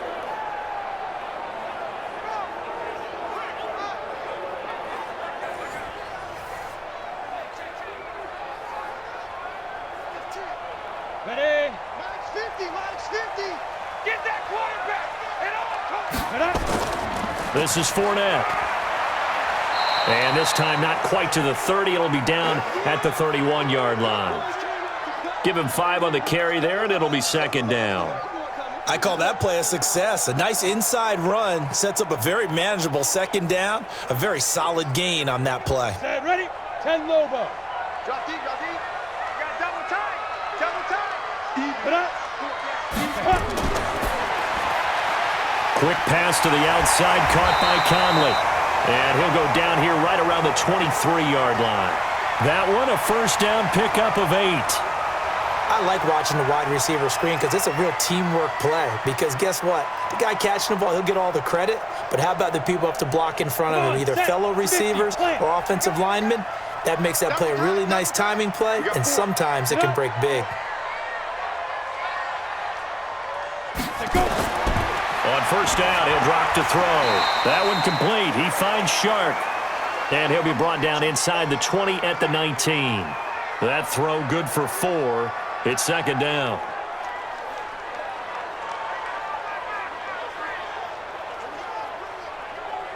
Four yards on that last completion, so that sets up 2nd and 6.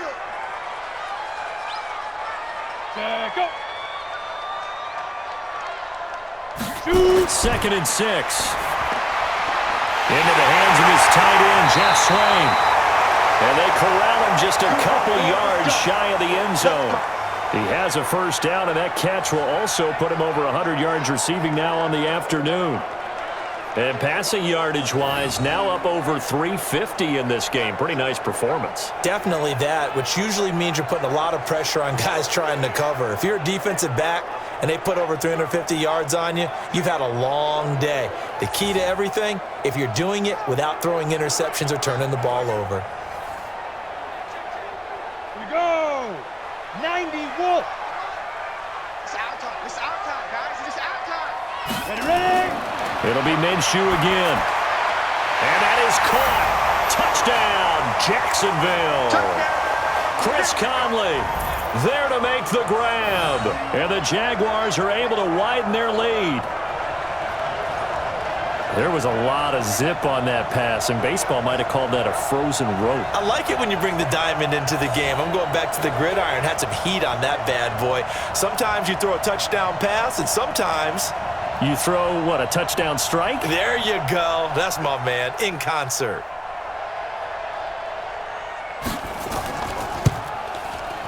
Extra point tacked on by Lambeau. And that pushes the lead up to 23. That time a 9-play drive. And it culminates in a Jags touchdown.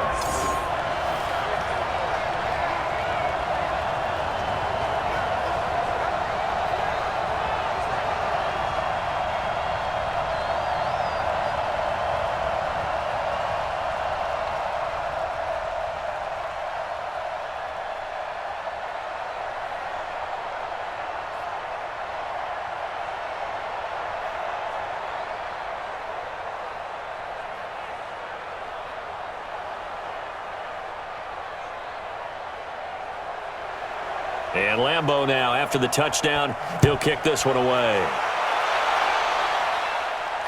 This fielded a few yards into the end zone. And no run back here. This will be a touchback, and it comes out to the 25-yard line. Here comes the Indianapolis offense now as they get set to take over. And on the last go-around, they really couldn't get anything going. They had to punt from deep inside their own territory, which means you're going to lose the field position battle as a general rule. What they're looking for now is a little more consistency, move the ball at least a few times on offense, get a couple of first downs, and hopefully flip the field. Yeah, just something to build off of. That's what they're looking for here.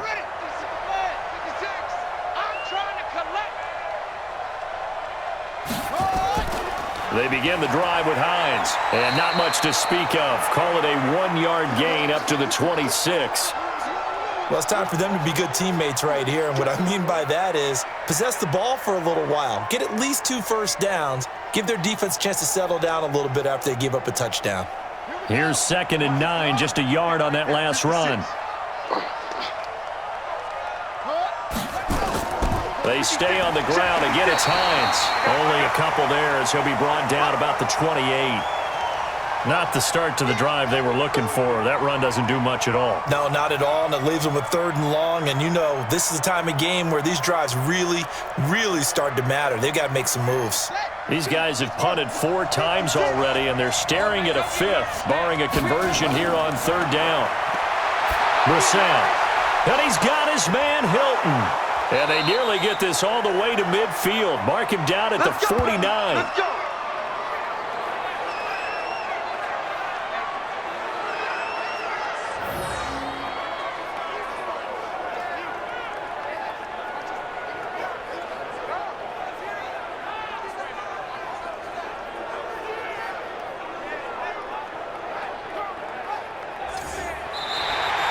And they're not going to get to the line to run another play. So we will switch ends as the third quarter has come to a close. We'll return with more after this. You're watching the NFL on EA Sports.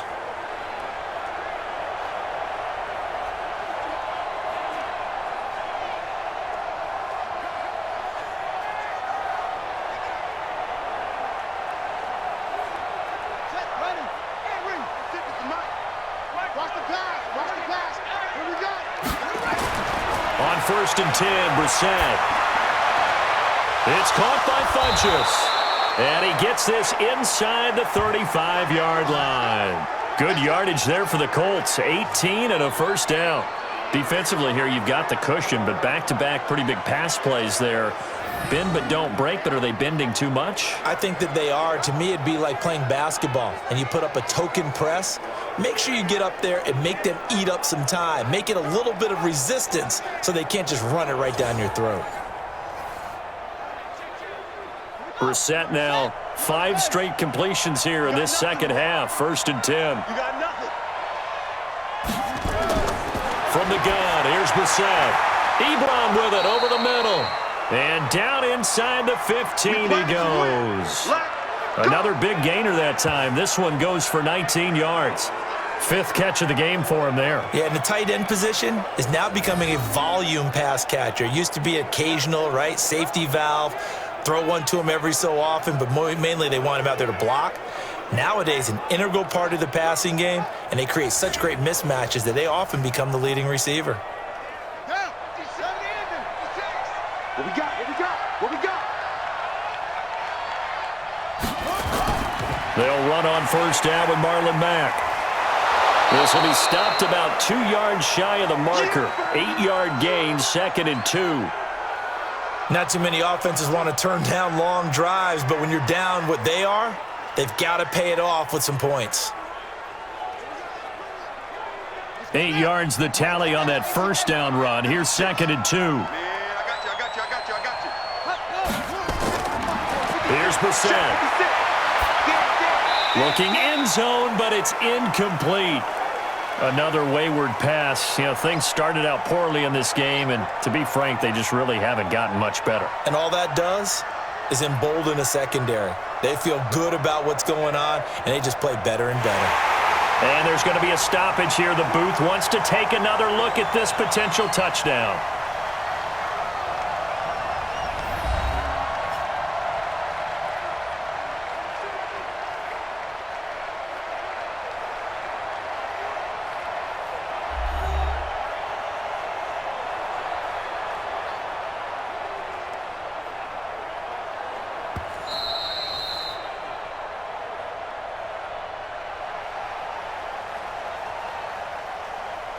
So the ref makes a call. No touchdown there. Wipe it off the board.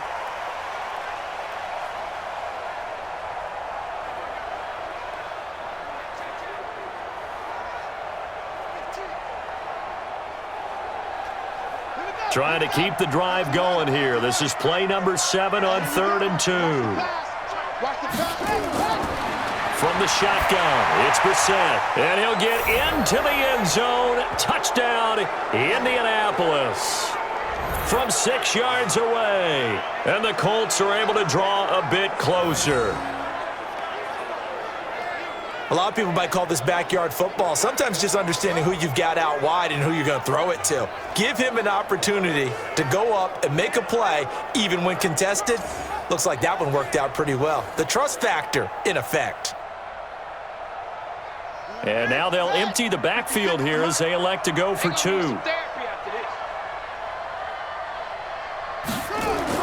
Out of the gun, Brissett. This is caught. And he will get into the end zone to cut the lead a little bit further. Well, it's still an uphill battle from here, that's for sure, but that makes it a 2-score game. And now we see why teams practice so much on the 2-point conversion, why you have more than one play ready, because you may need multiples to throw out a ball game. There's a great example right there.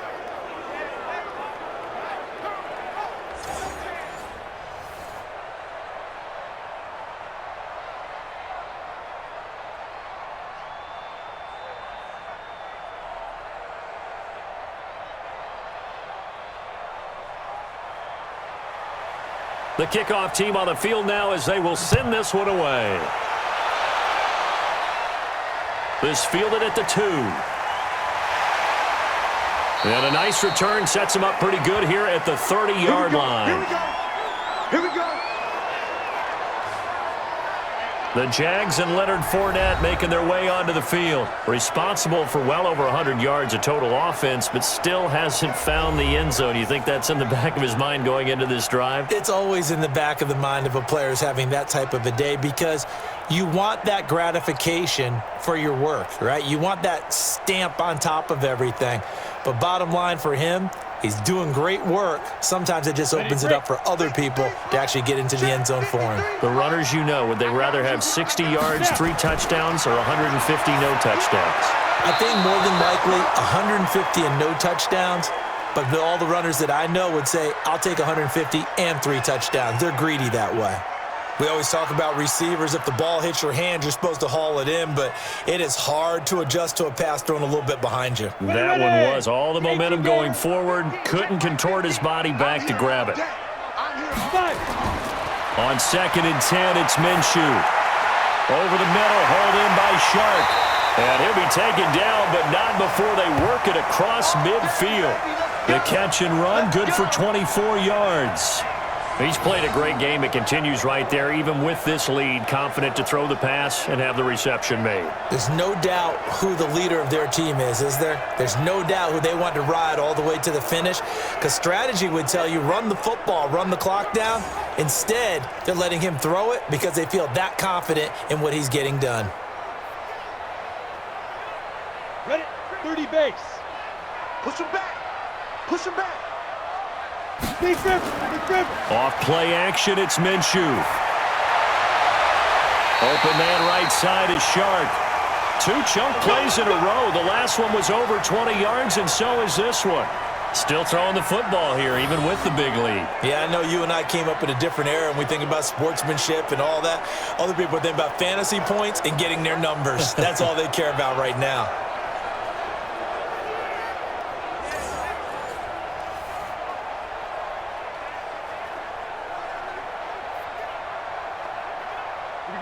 Set, 18, Gator.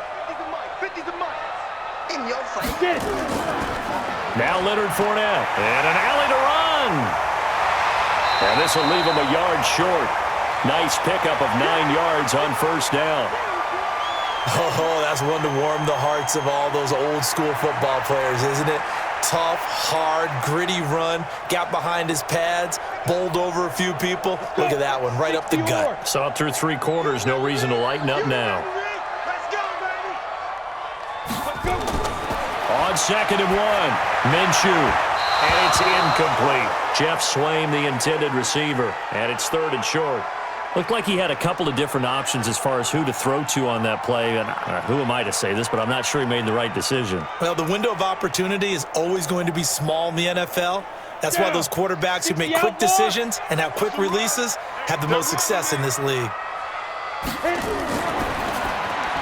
He's got the hook up with Conley. Now the ball comes loose. That's it, baby. We got to go.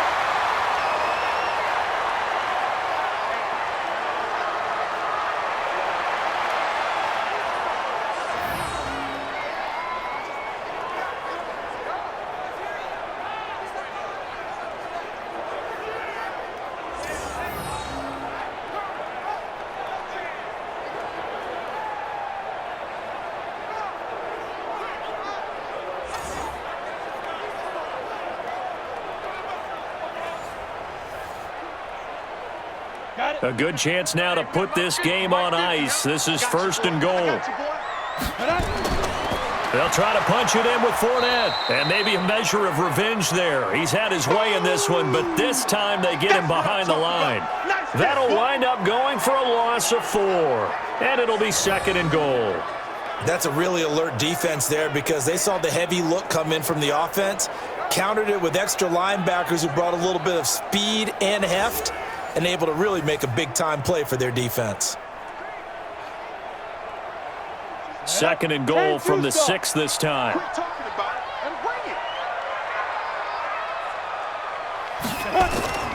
it. They'll give Fournette another crack. So he got free at one tackle but couldn't do a whole lot else.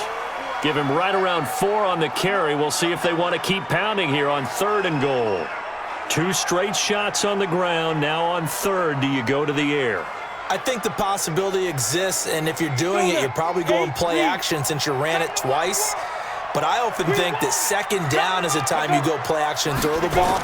I say commit to the run. Hammering for the goal line. He loses the football. And I believe the Colts have recovered. Yes, they have. Partner, that one looked like it was over. I mean, they had control, had the football, and the defense had to make a play in order to keep them in the game. That's exactly what they did. And now that door ajar, 2-score game, so hold on here, not done in the 4th. Now the Colts offense gets ready to head back on the field. And they're hoping to redo their efforts in the last drive when they got into the end zone. And just think of what it's like now on the sideline, because when you score a touchdown, you have to go over and look at the tablet and see what you did on the last drive. When you scored points, it's a whole lot better view than when you're trying to figure out how to fix things there. Ready up. 44. Mike, 44. Watch the run. Watch the run. Watch the run. Starting the drive with a give to Mack. And he gets this up just shy of the 15. That's good for an Indianapolis first down on a gain of 10. I guess it's good we can't really read the mind of the defensive coordinator now, huh? Had him pinned back there deep, give up that run. Can't be happy. Yeah, whatever is in his mind right now, we probably couldn't say over the air.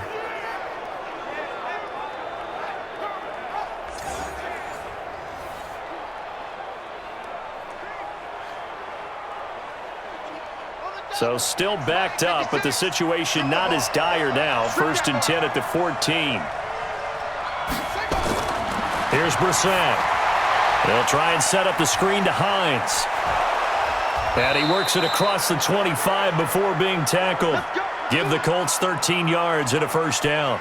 4th quarter, every drive so critical, and you figure may only get one more shot after this, so a touchdown's imperative on this drive. It is, but you also have to think to yourself in play calling, don't hold anything back. Don't save it for the 2nd touchdown. You got the 1st one for the 2nd one to even matter. On 1st down, Hines. 10 yards on the pickup there, and it'll be 2nd down. Partner, I remember a coaching friend of mine used to tell his running backs before games, make sure you run and jog with your offensive line in pregame. Get used to the ground shaking when those big behemoths start to create space for you up front. He did a pretty good job of just following those guys through there for a nice explosive run. On 2nd and very short, Brissett. The ball popped in the air and intercepted. Picked off at the 48, and his crew will take over at their own 45-yard line.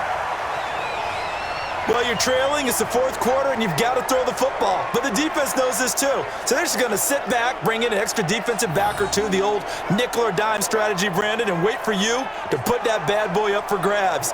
And this one winds up being intercepted.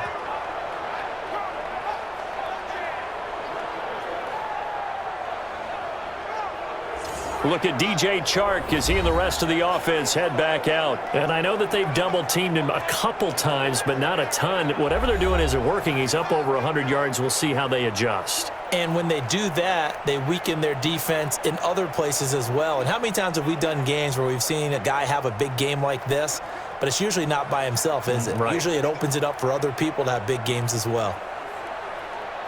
The Jacksonville offense set to begin their next drive. Well, there are 2 scores on the plus side. Still time here in this 4th quarter, but maybe you start thinking about playing keep away? Yeah, I think here's the situation. You're not thinking touchdowns anymore. You're just thinking first downs. To keep up with your theme there, playing keep away, first downs, they can't touch the ball.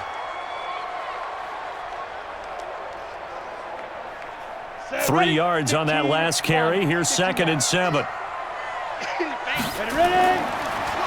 On the draw, this is Fournette. And he'll be brought down right at midfield after a gain of only a couple. You can really tell right now both sides have amped up the aggressiveness. That time the offense winning the aggression battle. And the defense was obviously aiming for the football, maybe a little bit more so than the runner himself. And that's why he was able to break through and get the gain that he did. Watch the twist. Watch the twist. From the midfield stripe, they'll look to throw. And able to find Conley. And he is tackled inside the 40, not quite to the 35. That one a pickup of 15 for Jacksonville. He's been the go-to guy. They needed a big play there on third down. Went his way. It worked out. Doesn't matter whether they've scouted it or that they think he's going to get the ball. He has a knack for finding his way open and completing the connection.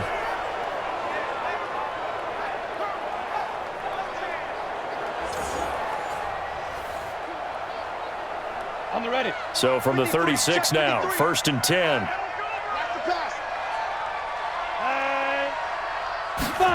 Well, they'll run it here on the jet sweep.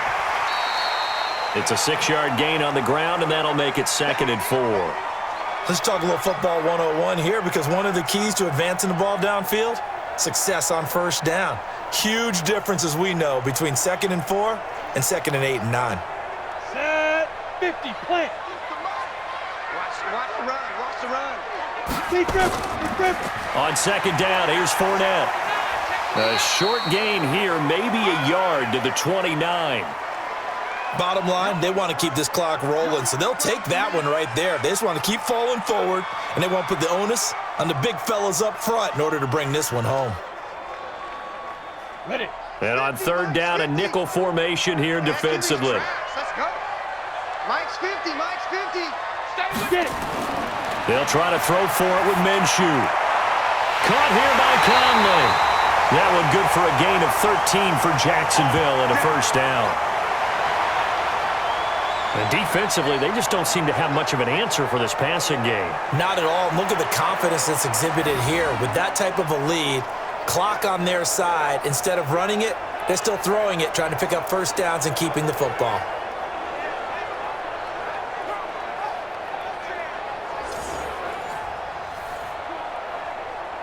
Here we go. 70, Indy.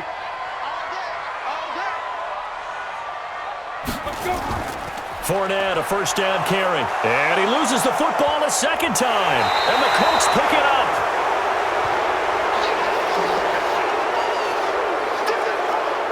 They may have the edge on the scoreboard, but that hasn't made them passive, has it? I mean, they dialed up a pretty good run blitz there. And Brandon, you know that all blitzes aren't just designed to get to the quarterback and the passer. Sometimes you're just trying to take away every gap, every hole that might be created in the running game, and they did it to perfection and caused a fumble there. Took away the gaps, took away the holes, took away the football.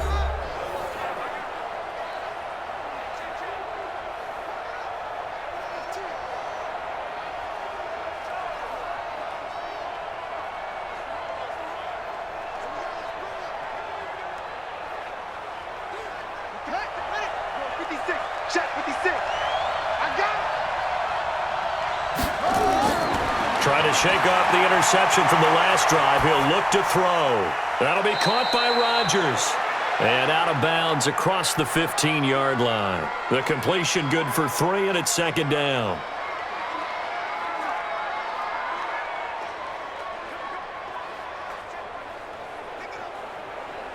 That 1st down completion only netted him 3. 2nd and 7. Brissett. Funches has it complete. And he's going to get this one across the 30-yard line. Give the Colts 13 yards and a 1st down. All right, this is the time of the game where they're down a couple of scores, and they've really got to get some yards in chunks, and they know the defense doesn't want to give those up, but they've got to find a way to take them anyway. Now the question is, can they string a few of those together? Brissett on 1st down. And that is caught on the right sideline, but out of bounds, says the line judge. The throw took him a little too far. It's 2nd down. All right, that one fell incomplete there, but the best quarterbacks, they'll miss on 40% of their throws, somewhere in that neighborhood, similar to a great hitter in baseball who's going to fail 7 out of 10 times and still have a great year. In this case, you want perfection, but way better that it hits the ground instead of going to an opposite color jersey. And he gets this to the 35. Good for a gain of 5. And that's one of the reasons you like to blitz even on rundowns. It confuses the blocking assignments. It doesn't allow those offensive linemen to get up to the 2nd level. And the Jags have 5 in the secondary here on 3rd down. To throw is Brissett. Incomplete. He had his hands on it but couldn't pick it. But it's now 4th down. Not only was the call spot on, how about the execution of that defense right there? The zone was absolutely locked up tight. He was trying to force it in there on 3rd down. But if there's a time to force it, he felt like he needed to make a play, right? Yeah, exactly right. 3rd down, you got to try and find something. There's nothing available there for him. All right, they're going to try and keep hope alive here on 4th down. They're going for it. Throwing, Brissett, and they're going to try the screen. It's complete. And unable to break away. They stop him a few yards shy. The Colts unable to convert here on 4th down. And the Jags take over in terrific field position.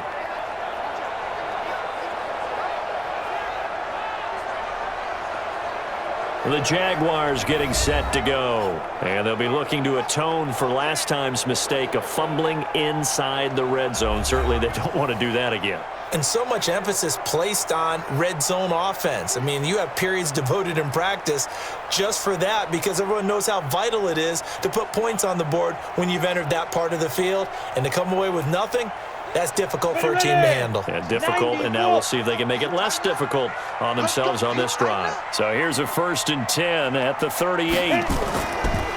Now Fournette. There to stop him was Darius Leonard. Brandon, you know how many times we've done games, and at the start of the 4th quarter, we see both teams hold up the 4 fingers, 4th quarter is ours. Well, how about this drive? You saw the 4 fingers for 4-minute offense, and this offensive line has really hunkered down and established themselves. Now, this is where they say, put the game on our shoulders, we'll lead the way, right? No doubt about it, and let me tell you, if you're a running back, all you want to do is get behind those big fellas, have a little vision, and find some space. And a solid way to do that on the first play of the drive there. Well, if you're a football guy, that's a pretty run because everyone is in sync right there. Obviously, the guy carrying the ball, but how about the people up front? Leverage, athleticism, they created some nice space for him. They'll go play action here with Minshew. And an alley to run. And he's able to pick up the first before he's taken down at the 27. 5 yards on the scramble, and that's enough to pick up the first. That is an absolute backbreaker. That was a design passing play, wasn't a draw. You think you got him stopped, good coverage downfield, and he's able to pick up the first with his legs. Defensively, that kicks into your psyche and hurts a little bit, doesn't it? It certainly does, and here's the thing.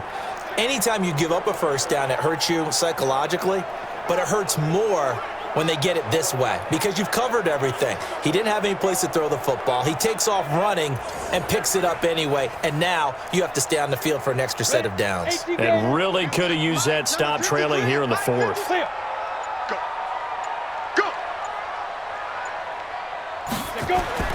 They go play action here on 1st down.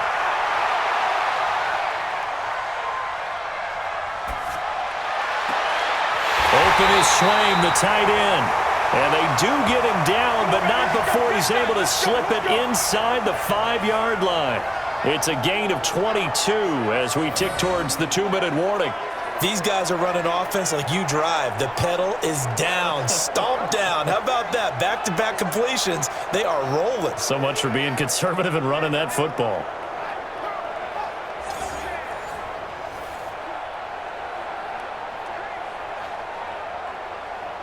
A good chance now to put this game on ice. This is 1st and goal. 2 minutes left to play in this football game here on EA Sports.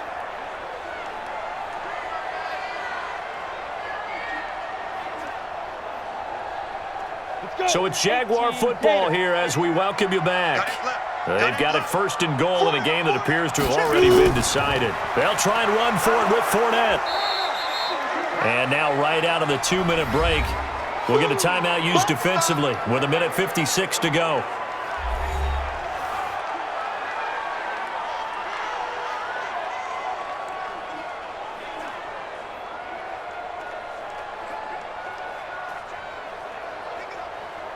An ideal down and distance to try to finish this thing off. 2nd and inches. They'll toss it to Fournette. And the second wave of tacklers is going to get him as they stop him behind the line. Whistles now and a timeout. So defensively, they burn it here with 1:51 left.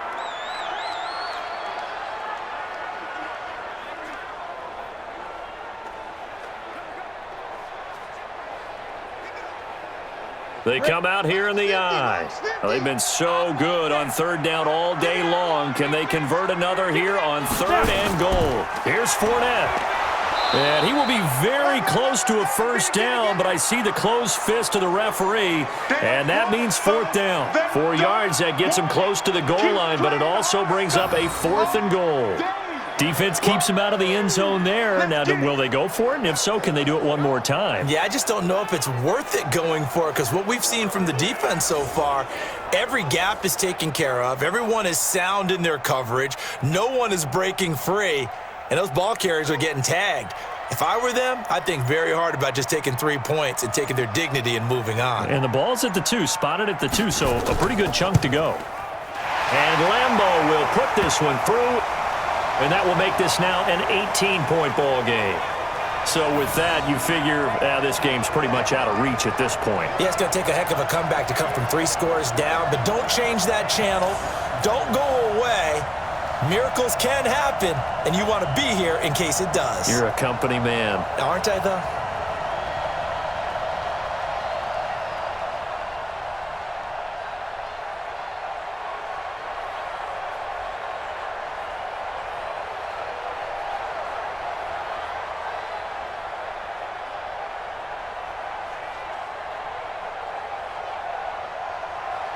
Now after the made field goal, back out Lambeau to kick this one off. This is taken at the 3. And he'll get it up past the 20 to the 22-yard line. Marlon Mack now heading back out there. And as we peer at the numbers, he got off to a struggling start, but since then really found his rhythm. And I think that comes together with not just the halftime adjustments, but just that quiet confidence. If you just keep doing the things you've been working on, eventually there will be creases. You know, find those gaps in the defense, keep working on them, and maybe what didn't happen very well for you in the beginning of the game, it starts to open up as the game moves on. The Colts come to the line ready to start their next drive. They're down big here late. I don't know. You just one last drive here for pride? Some people like to do that. I remember playing for a guy once. We were down huge, and someone... It got his man complete. And he'll have it past midfield almost to the 40 before being taken down. 36 yards on the play.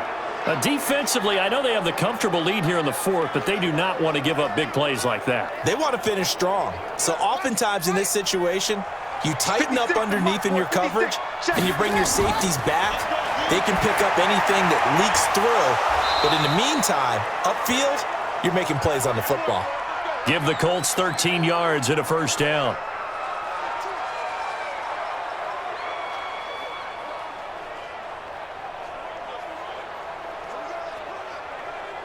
Now you've got to hustle your guys to the line and get them set. They go play action with Brissett. And this one complete right side to Funchess. And finally down he goes as they work it inside the 10 to the 7. So this will be a win for Jacksonville, and they were really helped by their defense, forcing 3 turnovers. I think what we saw in this one, today's defense. And what I mean by that is in the old days, pitching shutouts was big time. That was paramount. But the big thing was holding people down, holding down their yardage, right? Don't let them throw the ball through the air and gain a lot of... But now, it's about taking the ball away. Taking away possessions, getting the ball back for their offense. They had 3 takeaways in this one, and it led them to victory. So that'll just about do it for Charles Davis. I'm Brandon Gaudin. You've been watching the NFL on EA Sports. For more, log on to easports.com. The Jaguars are winners here as we say so long from Jacksonville.